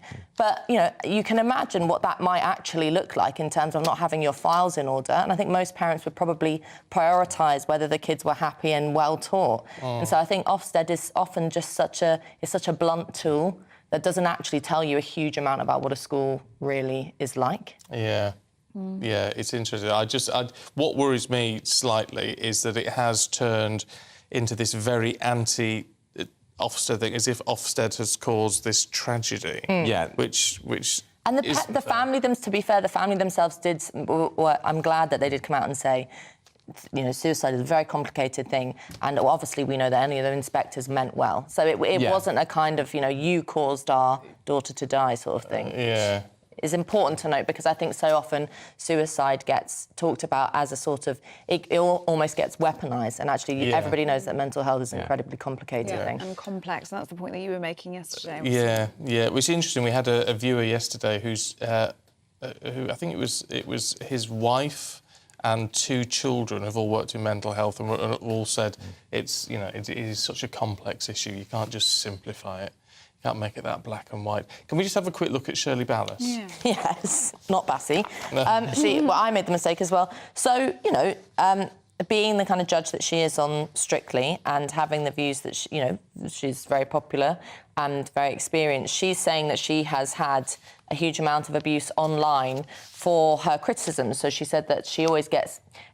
To be honest, Shirley, I mean, you know, on Twitter you should expect some of this kind of nonsense that happens, but she says that people say she's ageist, she's sexist because of the people that she picks. And she's saying that it's, you know, it's hit me very hard and that I might have to quit my job. But it strikes me that someone who is a judge, and particularly in the competitive world of that kind of ballroom dancing, I mean, she must be used to a fair amount of kind of criticism. It's not exactly a friendly world to exist in, is it? I tell you what, and it sounds awful, I don't have a lot of sympathy with her. Me neither. In the sense that if she said, well, I'm going to have to quit my job because of the criticism, or surely you could delete Twitter. Yeah. Which then you could keep working. Yeah. Just don't look at Twitter. I mean, I very rarely, and I'm sorry if you get in touch all the time, I very rarely look at social media now. My other half runs my social media because I've got a social media manager. I've got a social media manager. Lucky you. But because it's almost like a bloody full-time job at the minute. It's hard work, and sometimes people are just so nasty. Turn off your notifications. Don't Google your own name and just get the notification for people that follow, and then she won't be seeing quite so much of this stuff. And perhaps the show should give her a digest of, you know, feedback and so on, and edit out stuff that's horrible and cruel and mean if any of the criticisms are legitimate. I mean, valid criticism is fine. Yeah, well, I mean, and you want that, and you do want viewers of any programme to be able to have some input into how it's run. It's just if it's abusive, then you know that people should be shielded from that, and you can shield yourself by not opening that door. Yeah, that's a very valid point. James, Ella, it's been really good to see you both this morning. Thank you very much indeed. Now, the BBC should not halt production of the show's latest series of Top Gear, says the programme's original Stig. Yeah, filming was suspended after Freddie Flintoff was involved in an accident that left him hospitalised. Well, the original Stig, Perry McCarthy, joins us now. Good morning to you, Perry. Great to have you on the programme. Thank you for your company. So first of all, your reaction then to obviously this very awful crash involving Freddie Flintoff. I'm sure many fans of his will be very concerned about that. But their decision that it would be inappropriate to resume this series, what do you make of that? I just find it bizarre because one of the key things, I mean, first off, of course, is that everybody wishes well to Freddie, and I hope his injuries aren't too bad and he repairs quickly. But we just have been left in the dark about the nature of the accident, what exactly went on. I really have tried to see what has happened. So it's been shielded and it seems to be covered up. You know, why don't we know what's going on? Which makes it quite difficult to comment on correctly. But to stop filming and to be seen to apologise to Freddie, what does that lead you to think? Well, yes. I mean, you do wonder. I have to say, I've wondered with some of this as to whether part of the argument here is, you know, it's not the show it was when the classic 3 were in charge and in your day and all those things. It's not the programme it was. So maybe, you know, this is just the last straw, if you like. It was a point I made recently, is that I don't know what the viewing figures are, but if they're coming down, and Top Gear, I guarantee you, is an expensive program to make. So is somebody looking for some excuse to actually cancel Top Gear going forward? But the point I'm trying to make is that I don't understand why we're getting so little information coming out of the BBC on what has been a worldwide and popular TV show, because, you know, it is taxpayer funded. Top Gear has been a real good cash cow. And what we're getting from the BBC at the moment is to say, we don't think it's appropriate to go on filming. I can guarantee you in my motor racing career, if I'd ever crashed the car, I've never had a team come up to me and say, sorry, Perry, and then we're cancelling the rest of the season. It's clearly they're two different things, but why aren't we getting more information? Is there something going on in the background that nobody really wants to talk about at the moment that's going to come out? Perry, whilst we've got you, I did want to ask you about your reaction to Nelson Piquet, obviously the three-time Formula One world champion, being fined for racist and homophobic comments about Lewis Hamilton. What's your reaction to that huge fine, £780,000? Piquet's an idiot, an absolute brilliant racing driver in his day, but using ugly words, showing an ugly train of thought.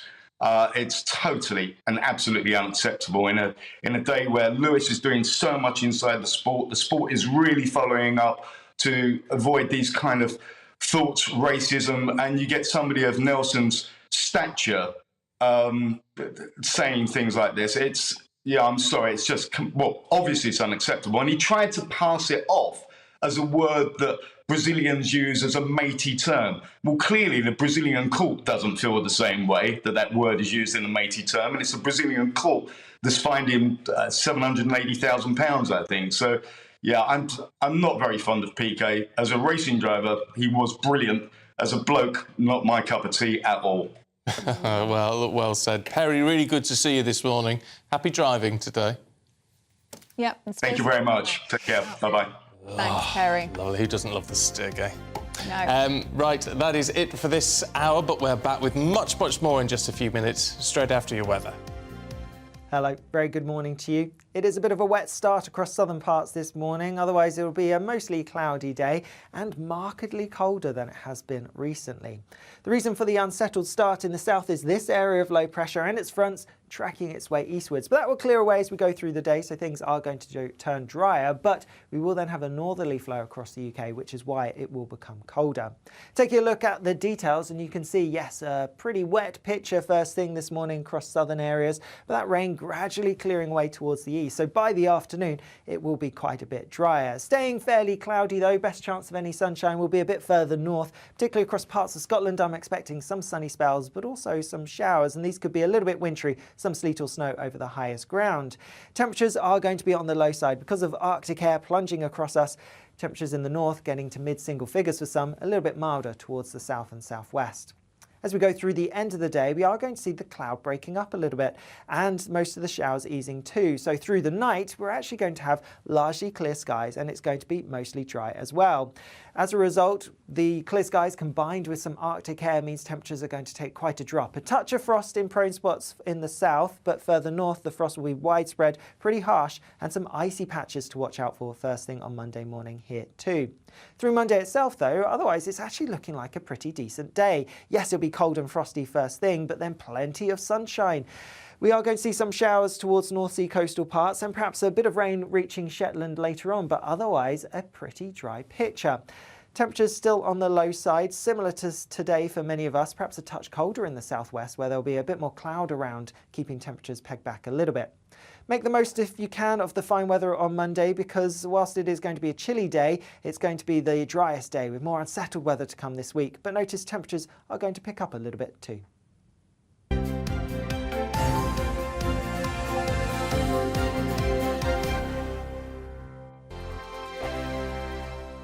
First and foremost, I am a GB News fan, and I was before I was working here. Just love the fact that we're asking the questions that a lot of establishment media won't ask. With a bit of a twist, we not only want to inform you, but we want to keep you entertained. It's worth the drive because you get in and the team's all ready and waiting, they're itching to go, and it's a proper little family. GB News is the People's Channel. It's the audience that makes the programme sing. We're giving our viewers and our listeners a voice. I see the thousands of your letters, tweets, emails, you name it, coming in. Britain is broken. How on earth did we get into this mess? But more importantly, how do we get out of it? The establishment had their chance. Now we're here to represent you. It's time for something different. It's time for GB News. I'm very patriotic. I believe in Britain. Our best days lie ahead. Britain's watching. Britain's watching. Join us here on GB News. The People's Channel. Britain's news channel.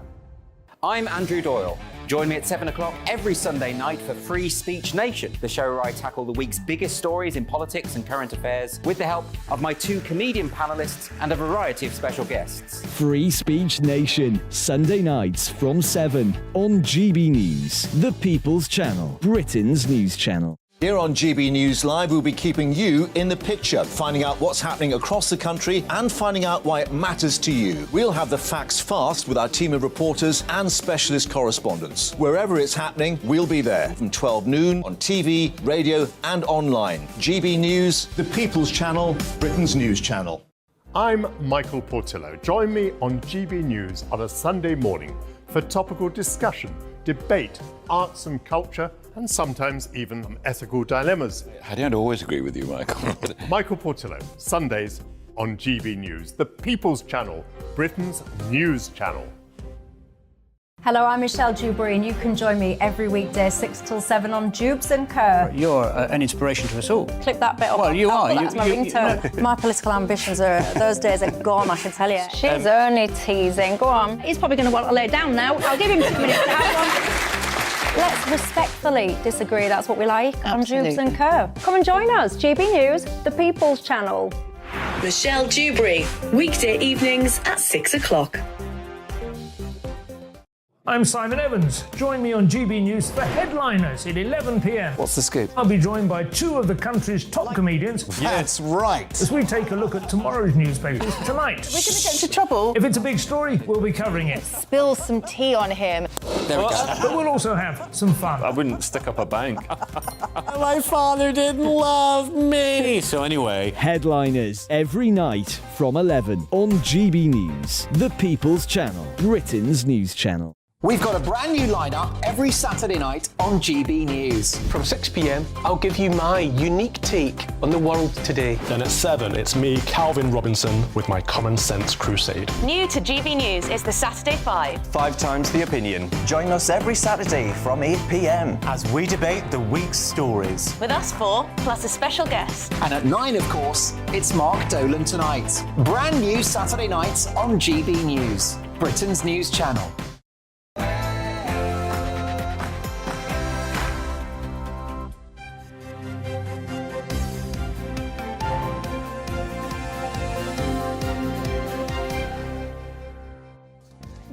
The government plans to have criminals picking up litter and washing police cars in the latest attempt to tackle antisocial behaviour. Good morning, it's 9 o'clock on Sunday the 26th of March. This is Breakfast on GB News with Stephen and Ellie. Here are your top stories this morning. Well, Rishi Sunak says he plans to crack down on graffiti and vandalism in England and Wales, with offenders being made to clean up their crimes within 48 hours of being handed punishment. Russia will station tactical nuclear weapons in neighbouring Belarus. Experts believe President Vladimir Putin is sending a warning to NATO over its military support for Ukraine amidst his standoff with the West. And we're going to be speaking to a young man on how he baked his way to a healthy appetite with his favourite pastries. And Looks I've been good. told they are cinnamon buns, which is my favourite pastry. Oh, well, you can tuck in this morning, then. Can't wait. You've been very busy talking to us this morning. You've been sending in your tweets and your emails, and we're very, very grateful. Do keep them coming in, gbviews@gbnews.uk, or you can tweet us at gbnews.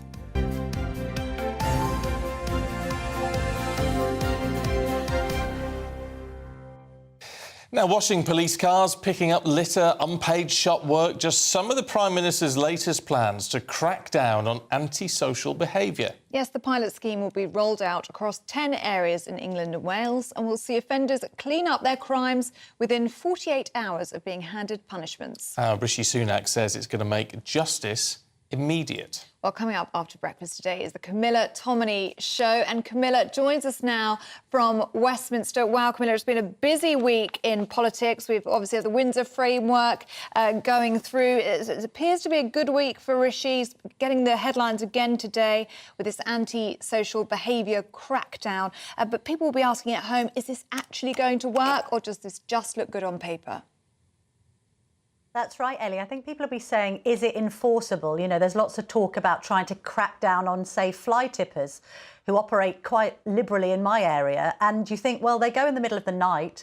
The rubbish is just left there because there's nobody there watching to kind of stop them from doing it. So again, I think this is good politics from Rishi, because I'm sure Conservative and indeed Labour voters are really annoyed by petty crime. Thankfully, most people aren't affected by violent or serious crime. It's stuff like burglaries, their bike being stolen, antisocial behaviour in their neighbourhood, graffiti, which annoys people. So I think there'll be a lot of traction, actually, with this idea of criminals clearing up after themselves. Often it's been said, hasn't it, why don't people who drop litter, who destroy communities with, antisocial behaviour, why don't they have to make up for it themselves? So I think getting people who drop litter to pick it up is a good idea, and it will play well with the electorate.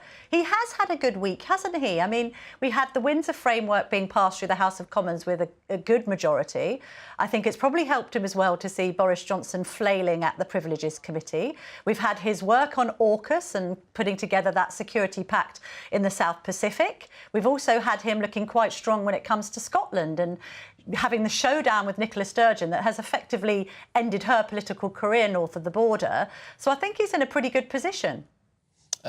It's interesting, isn't it? A week is a long time in politics, though, Camilla, as you know better than most. Yeah. And it's going to be a pretty difficult week ahead, isn't it? We're looking at the migration issue again, where there does seem to be this building of a bit of a rebellion on his backbenches.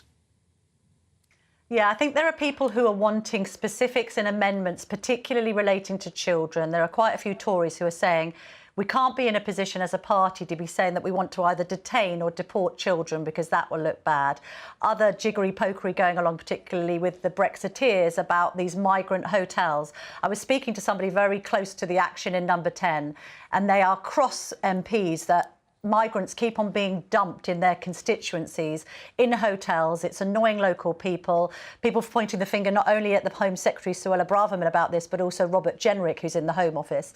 So I think there is a bit of annoyance at the way that that's been handled. But at the same time, the party will be happy with the clarity of this 5-point plan of Rishi Sunak's, which includes, of course, stopping the boats, because they know that it's politically expedient to deal with this issue ahead of 2024. You have to say that some of the deliverables are very deliverable. In this idea about inflation coming down, I appreciate the last statistics, it jumped up a bit, but even the OBR are saying that inflation will be down to 2.8% by the end of the year. So what Downing Street are trying to do, I think they think the previous administration over-promised and under-delivered. What Rishi Sunak is trying to do as he works behind the scenes, you know, we haven't seen that much of him because he's busy working, is to come out with policies that they can immediately say to the public, look, we've made a difference. So if he can stop the boats, even if they get those numbers down from, say, 45,000 last year to 10,000 lower, and they may be able to do that because of this work they're doing with Albania, for instance, then that will look as if he's delivered something. And they need to be expedient with it because, of course, we're counting down to the next election and they're still a good 15 to 20 points behind Labour. Yeah. At the same time, Camilla, it comes at a time when Rishi Sunak's personal popularity is going up in the polls. Does he want to be seen as, yes, a quieter Prime Minister to the likes of Boris Johnson, for example, but he is a Prime Minister that gets things done? Absolutely. So he's just pushing the competence thing the whole time. And that's why it's helpful to him to see Boris Johnson on the ropes, because he wants people to make the direct comparison between what he wants people to see as a rather shambolic administration, albeit he was Chancellor in it, but he wants the previous Prime Ministers to look like they didn't know what they were doing, because it therefore elevates his status as a statesman and as somebody who is in control. Because I think from the Conservatives' perspective, they're saying, look, if you're going to be choosing between Rishi Sunak and Keir Starmer, they're both quite bland, safe, sort of metropolitan elitist type figures, but actually choose the one who's got some experience here. Choose the one who has been tried and tested and can come up with results. What's going to be interesting is I'm going to be speaking to Tory party leader, former Tory party leader, Ian Duncan-Smith, about all this later, because I'm really intrigued to find out from him whether he thinks last Wednesday did signal the end of Brexit, did signal the end of Boris. I mean, is the party just now going in a completely different direction? Because at the end of the day, if it's not a nest of singing birds, then they're going to be in real electoral trouble. People like Sir Ian are in danger of losing their seats. He's in a marginal. So I'll be asking him all about this. And I'll be asking Labour's Lucy Powell to react to these stories about Keir Starmer in the week with regard to his pension and with regard to just him generally. Angela Rayner keeps on banging on about tax cuts for the 1%. Well, we found out with his pension arrangements that Keir Starmer is in that 1%. He's clearly a millionaire with a fat pension. So how does he distinguish himself from Rishi Sunak? Yeah, it's a tricky one, isn't it, with all this? I mean, I do think it was particularly interesting, all the tax returns and things being released. It seems we're becoming ever more American, aren't we, with all this side of things? Well, also what's interesting today is this sting that's being carried out led by donkeys, and it's on the front page of The Observer. We'll be dealing with this in a paper review in just a few minutes. But this idea that should these MPs have these fat pensions when they're expecting, at least Labour is expecting, to oppose this idea of Jeremy Hunt's to have no threshold on how much you can save. Why should it be one law for them and another one for the rest of us? Why have you, even in a situation with Matt Hancock, Kwasi Kwarteng, who was on the show last week, and Graham Brady, having this sideline in being advisors to, say, countries like South Korea and earning thousands and thousands on the side? Should that be allowed? This whole second job debate again rears its head. And again, Labour haven't really got a leg to stand on. We know that Rachel Reeves is writing a book at the moment. We know that Keir Starmer has recently earned money again for writing for a book. So it's a tricky one. In other countries, you wouldn't have MPs having any second line of income at all. No, the argument there would be we need to pay them more then, which, again, causes problems. People don't like that either, do they? Camilla, thank you very much indeed. We'll see you at 9:30. Looking forward to it. Thank you. Yeah. Do we pay MPs enough? Yeah. You know, difficult, isn't it? Well, I say difficult. They earn a lot of money. They earn a lot of money. What's their base now? 84? I thought it was 76. No, they've had a pay rise recently. Yeah, I thought it had gone up to 76. But there you go. Here we go. Anyway. Hit Google. What's their base? 84. Oh, it is 84. Money. There you go. Oh, yeah, I'm impressed. I'm retained things. I'm impressed. 84 grand. Yeah, they've had a 3% pay rise. 84,000, yeah. Oh, From them 86. There you go. Not bad money. It's not bad money, not as much as footballers make, though, is it? Because England face Ukraine today in the European qualifiers, with Gareth Southgate warning his players there is no room for sentiment once they get onto the pitch. Yes, the Three Lions will face Ukraine for the first time since the horrific invasion of their country, and they'll be looking to add to their victory against Italy midweek.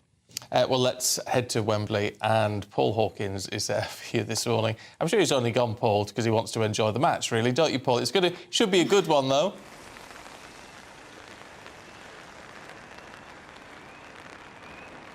Yeah, no, it should be a good one and an emotional one, given what's happening in Ukraine at the moment. In fact, kick-off is 5 o'clock. The FA will be making 1,000 tickets available for Ukrainian families, for English families, I should say, that have hosted Ukrainian refugees, and also the Ukrainian refugees themselves. Around 4,200 Ukrainians expected here at Wembley for a capacity crowd of 85,000. Ukraine only, they only flew into England, into London on Tuesday. They've had one match behind closed doors at Brentford in West London. They've got a caretaker manager in place. And of course, they didn't qualify for the World Cup. They lost out to Wales in the playoffs. So it's been a while since they played, but they will be fresher than England, who, although maybe a little bit more knackered, are coming off the back of that fantastic win in Italy, their first win in Italy since 1961 on Thursday night, winning 2-1, even though they finished the game with 10 men, and Harry Kane becoming England's all-time goal scorer. And after the game, he got a phone call from one Mr. Rishi Sunak. Have a listen to this.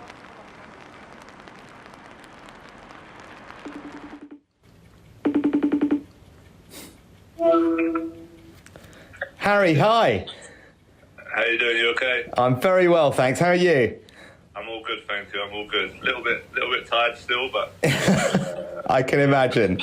catching up on some sleep. Just to say a massive congratulations to you for not just Thursday's result, but for what you've achieved personally. You are the all-time great, and it is an incredible accomplishment.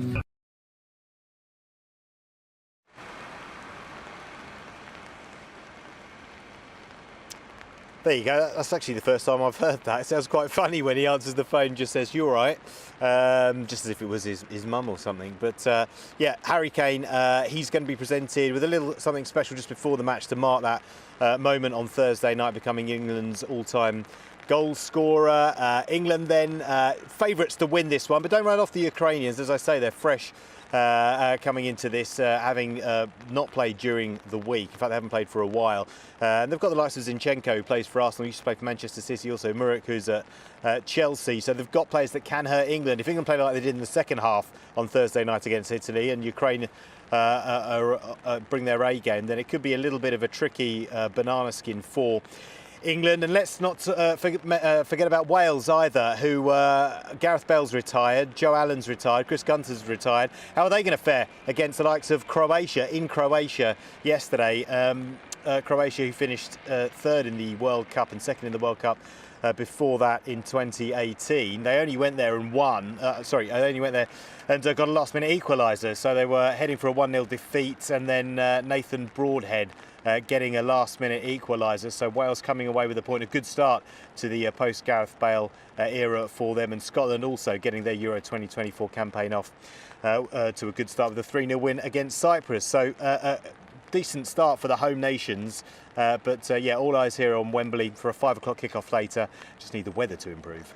Yeah, we do. Paul, thanks very much indeed. And that's actually so true about Harry Kane. I thought exactly the same thing. Yeah, you're right.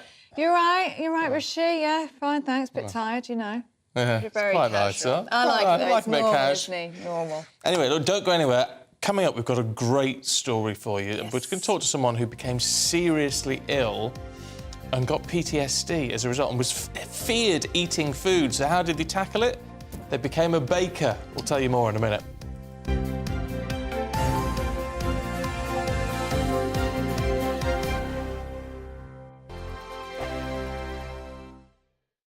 I joined GB News because I was sick and tired of not hearing my views being represented, not just mine, but so many people that I knew and spoke to. I just couldn't get my voice out there. I couldn't say anything, I couldn't do anything. Whatever the narrative was, I kind of had to follow it. GB News is there to provide a voice for those who have been ignored by the establishment media. We think different things, we've got a different style. GB News is here to be optimistic and positive about the future. It's real kind of dynamic and flowing, with the audience very much at the heart of it, like a big family. Here at GB News, we talk about the things that matter to you. Hearing the voices from right across our towns and cities, especially our towns. All sides of the argument represented with a heavy dose of opinion. We're on a mission here to make a difference. And the GB News family really is here for you, and whatever time of day you can watch or listen. Britain's watching. Britain's watching. We're proud to be GB News. The People's Channel. Britain's news channel.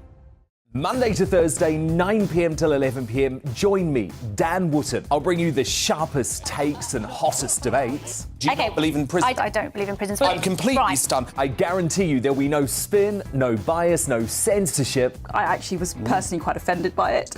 And no reason to go to bed. So I guess they've always been quite woke. That's Dan Wootton tonight on TV, radio and online. Monday to Thursday from 9 p.m. till 11 p.m. on GB News. The People's Channel, Britain's news channel.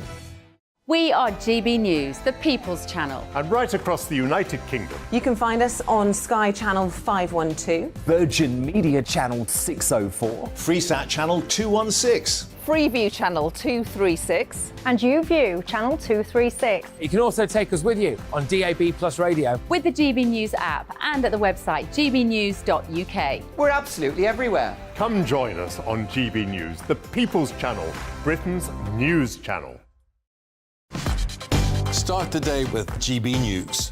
We catch up on all the big stories you didn't hear the night before. And take a look at what the world's talking about this morning. That's right, Monday to Thursdays from 6 o'clock. It's Breakfast with Eamon and Isabel. Straight after breakfast, join us, Bev Turner and Andrew Pearce. We're going to take you through till noon.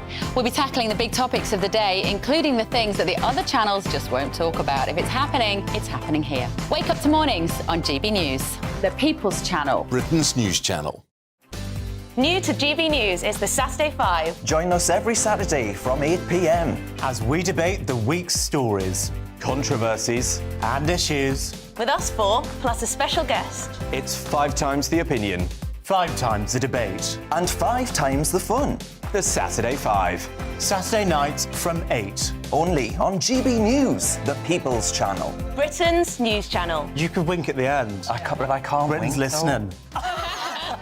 I'm Mark White. As GB News Home and Security Editor, I cover those key issues that are so important to you. Our authorities, our communities doing all they can to combat violent crime. With the public services under unbearable strain, why are we still failing to control our borders? Defence, the first priority of any government, has been continually hollowed out. Can we trust our politicians to protect the armed forces? Join me, Mark White, on GB News.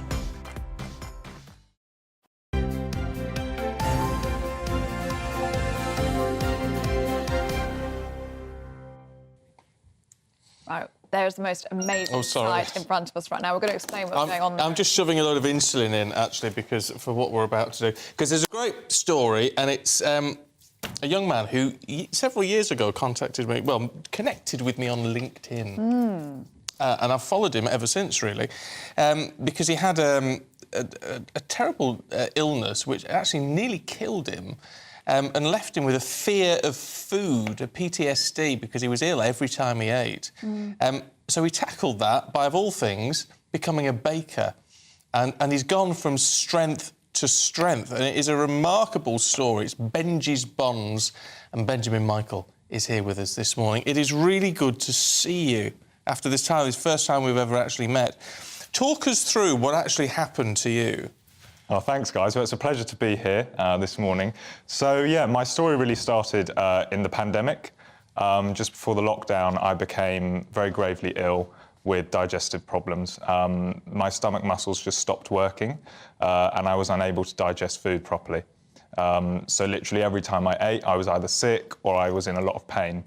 After 2 years of that, literally, I then basically lost a load of weight. I went from 11 stone to about 7 stone.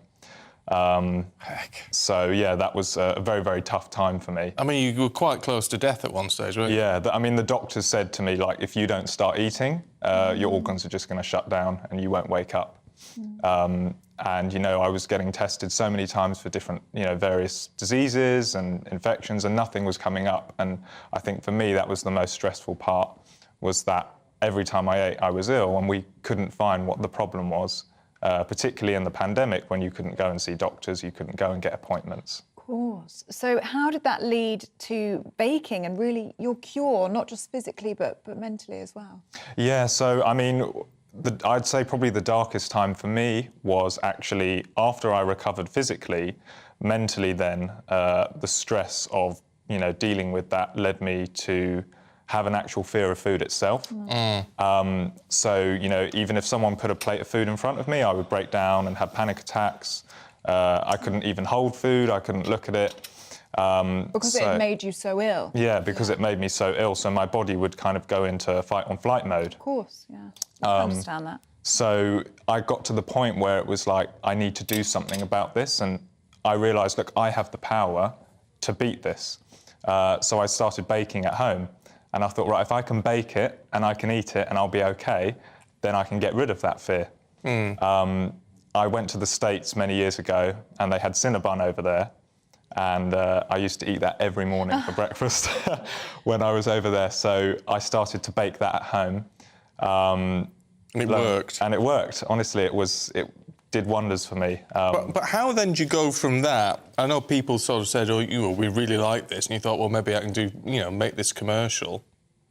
But how do you go from that? And I know you had a sort of a stall that was set up to then setting up a shop not very long ago, which is a huge gamble. When I saw you'd done that, I was thinking, oh, I hope this works. So now you're going to set up more shops. I mean, why is it going from strength to strength like this? Yeah, I mean, when I first started... Apart from the fact that they're delicious, by the way. I mean, when I first started the business, it was just a market stall. And to be honest, I had no intention of it becoming, this big. It was more sort of a side hustle. But every time we were at the market, we had queues of people. We would sell out. People were coming from all across London. Even people were coming from Wales, from Scotland, from Birmingham, just to Ealing to buy these buns. So I decided to go on LinkedIn, similarly how I found you, actually. And I connected with hundreds of investors on there. Finally found a few, pitched the idea and raised £100,000 to launch the business into a fully fledged shop. Wow. It's the most incredible story. I was saying to Stephen in the break before you even came in, before you even smelt these amazing goodies, because they smell as good as they look. But your story is overcoming adversity. It's starting up a business. You're an entrepreneur, and you're just such a success story. I mean, you've got one bakery already. You want to open another 2 more this year. I mean, this is just the start for you, isn't it? Yeah, honestly, yeah. I mean, like you said, it's going from strength to strength, and it's something so fresh, and it's really made with love. And I think the customers and the public can see that. And yeah, I'm super excited for us to be opening more stores this year. Yeah, well, I think it's fantastic. And to do it at such a young age, what are you, 23? 22. 22? Yeah. I mean, it's remarkable. And, all power to you, Benjamin. I really think that. They taste incredible. Please come and open one in Milton Keynes. I will. It's all I can say. Thank you. It's really good to see you. Thank you very much. Lovely to meet you, Benji. Oh, wow. Absolutely delicious. That is it from us, isn't it? Very sadly. Yes, but coming up next, it's the Camilla Tominey Show, of course. Morning, Camilla. Good morning, guys. Well, it's got everything that you want this morning. We've got Labour's Lucy Powell, who's going to be with us to discuss Keir Starmer's rather bizarre financial arrangements. I'm also going to be speaking to Ian Duncan-Smith, former Tory party leader. I want to find out from him whether he thinks Brexit and indeed Boris are finished. And on Brexit, I'm going to be speaking to the DUP's Sammy Wilson about whether the DUP are going to go back to power sharing now the Windsor framework has been signed. So much in the show today. Really looking forward to being with you this morning. I'll be back in just a jiffy. Hello, very good morning to you. It is a bit of a wet start across southern parts this morning, otherwise it will be a mostly cloudy day and markedly colder than it has been recently. The reason for the unsettled start in the south is this area of low pressure and its fronts tracking its way eastwards, but that will clear away as we go through the day, so things are going to turn drier, but we will then have a northerly flow across the UK, which is why it will become colder. Taking a look at the details, and you can see, yes, a pretty wet picture first thing this morning across southern areas, but that rain gradually clearing away towards the east, so by the afternoon it will be quite a bit drier. Staying fairly cloudy though, best chance of any sunshine will be a bit further north, particularly across parts of Scotland. I'm expecting some sunny spells, but also some showers, and these could be a little bit wintry, some sleet or snow over the highest ground. Temperatures are going to be on the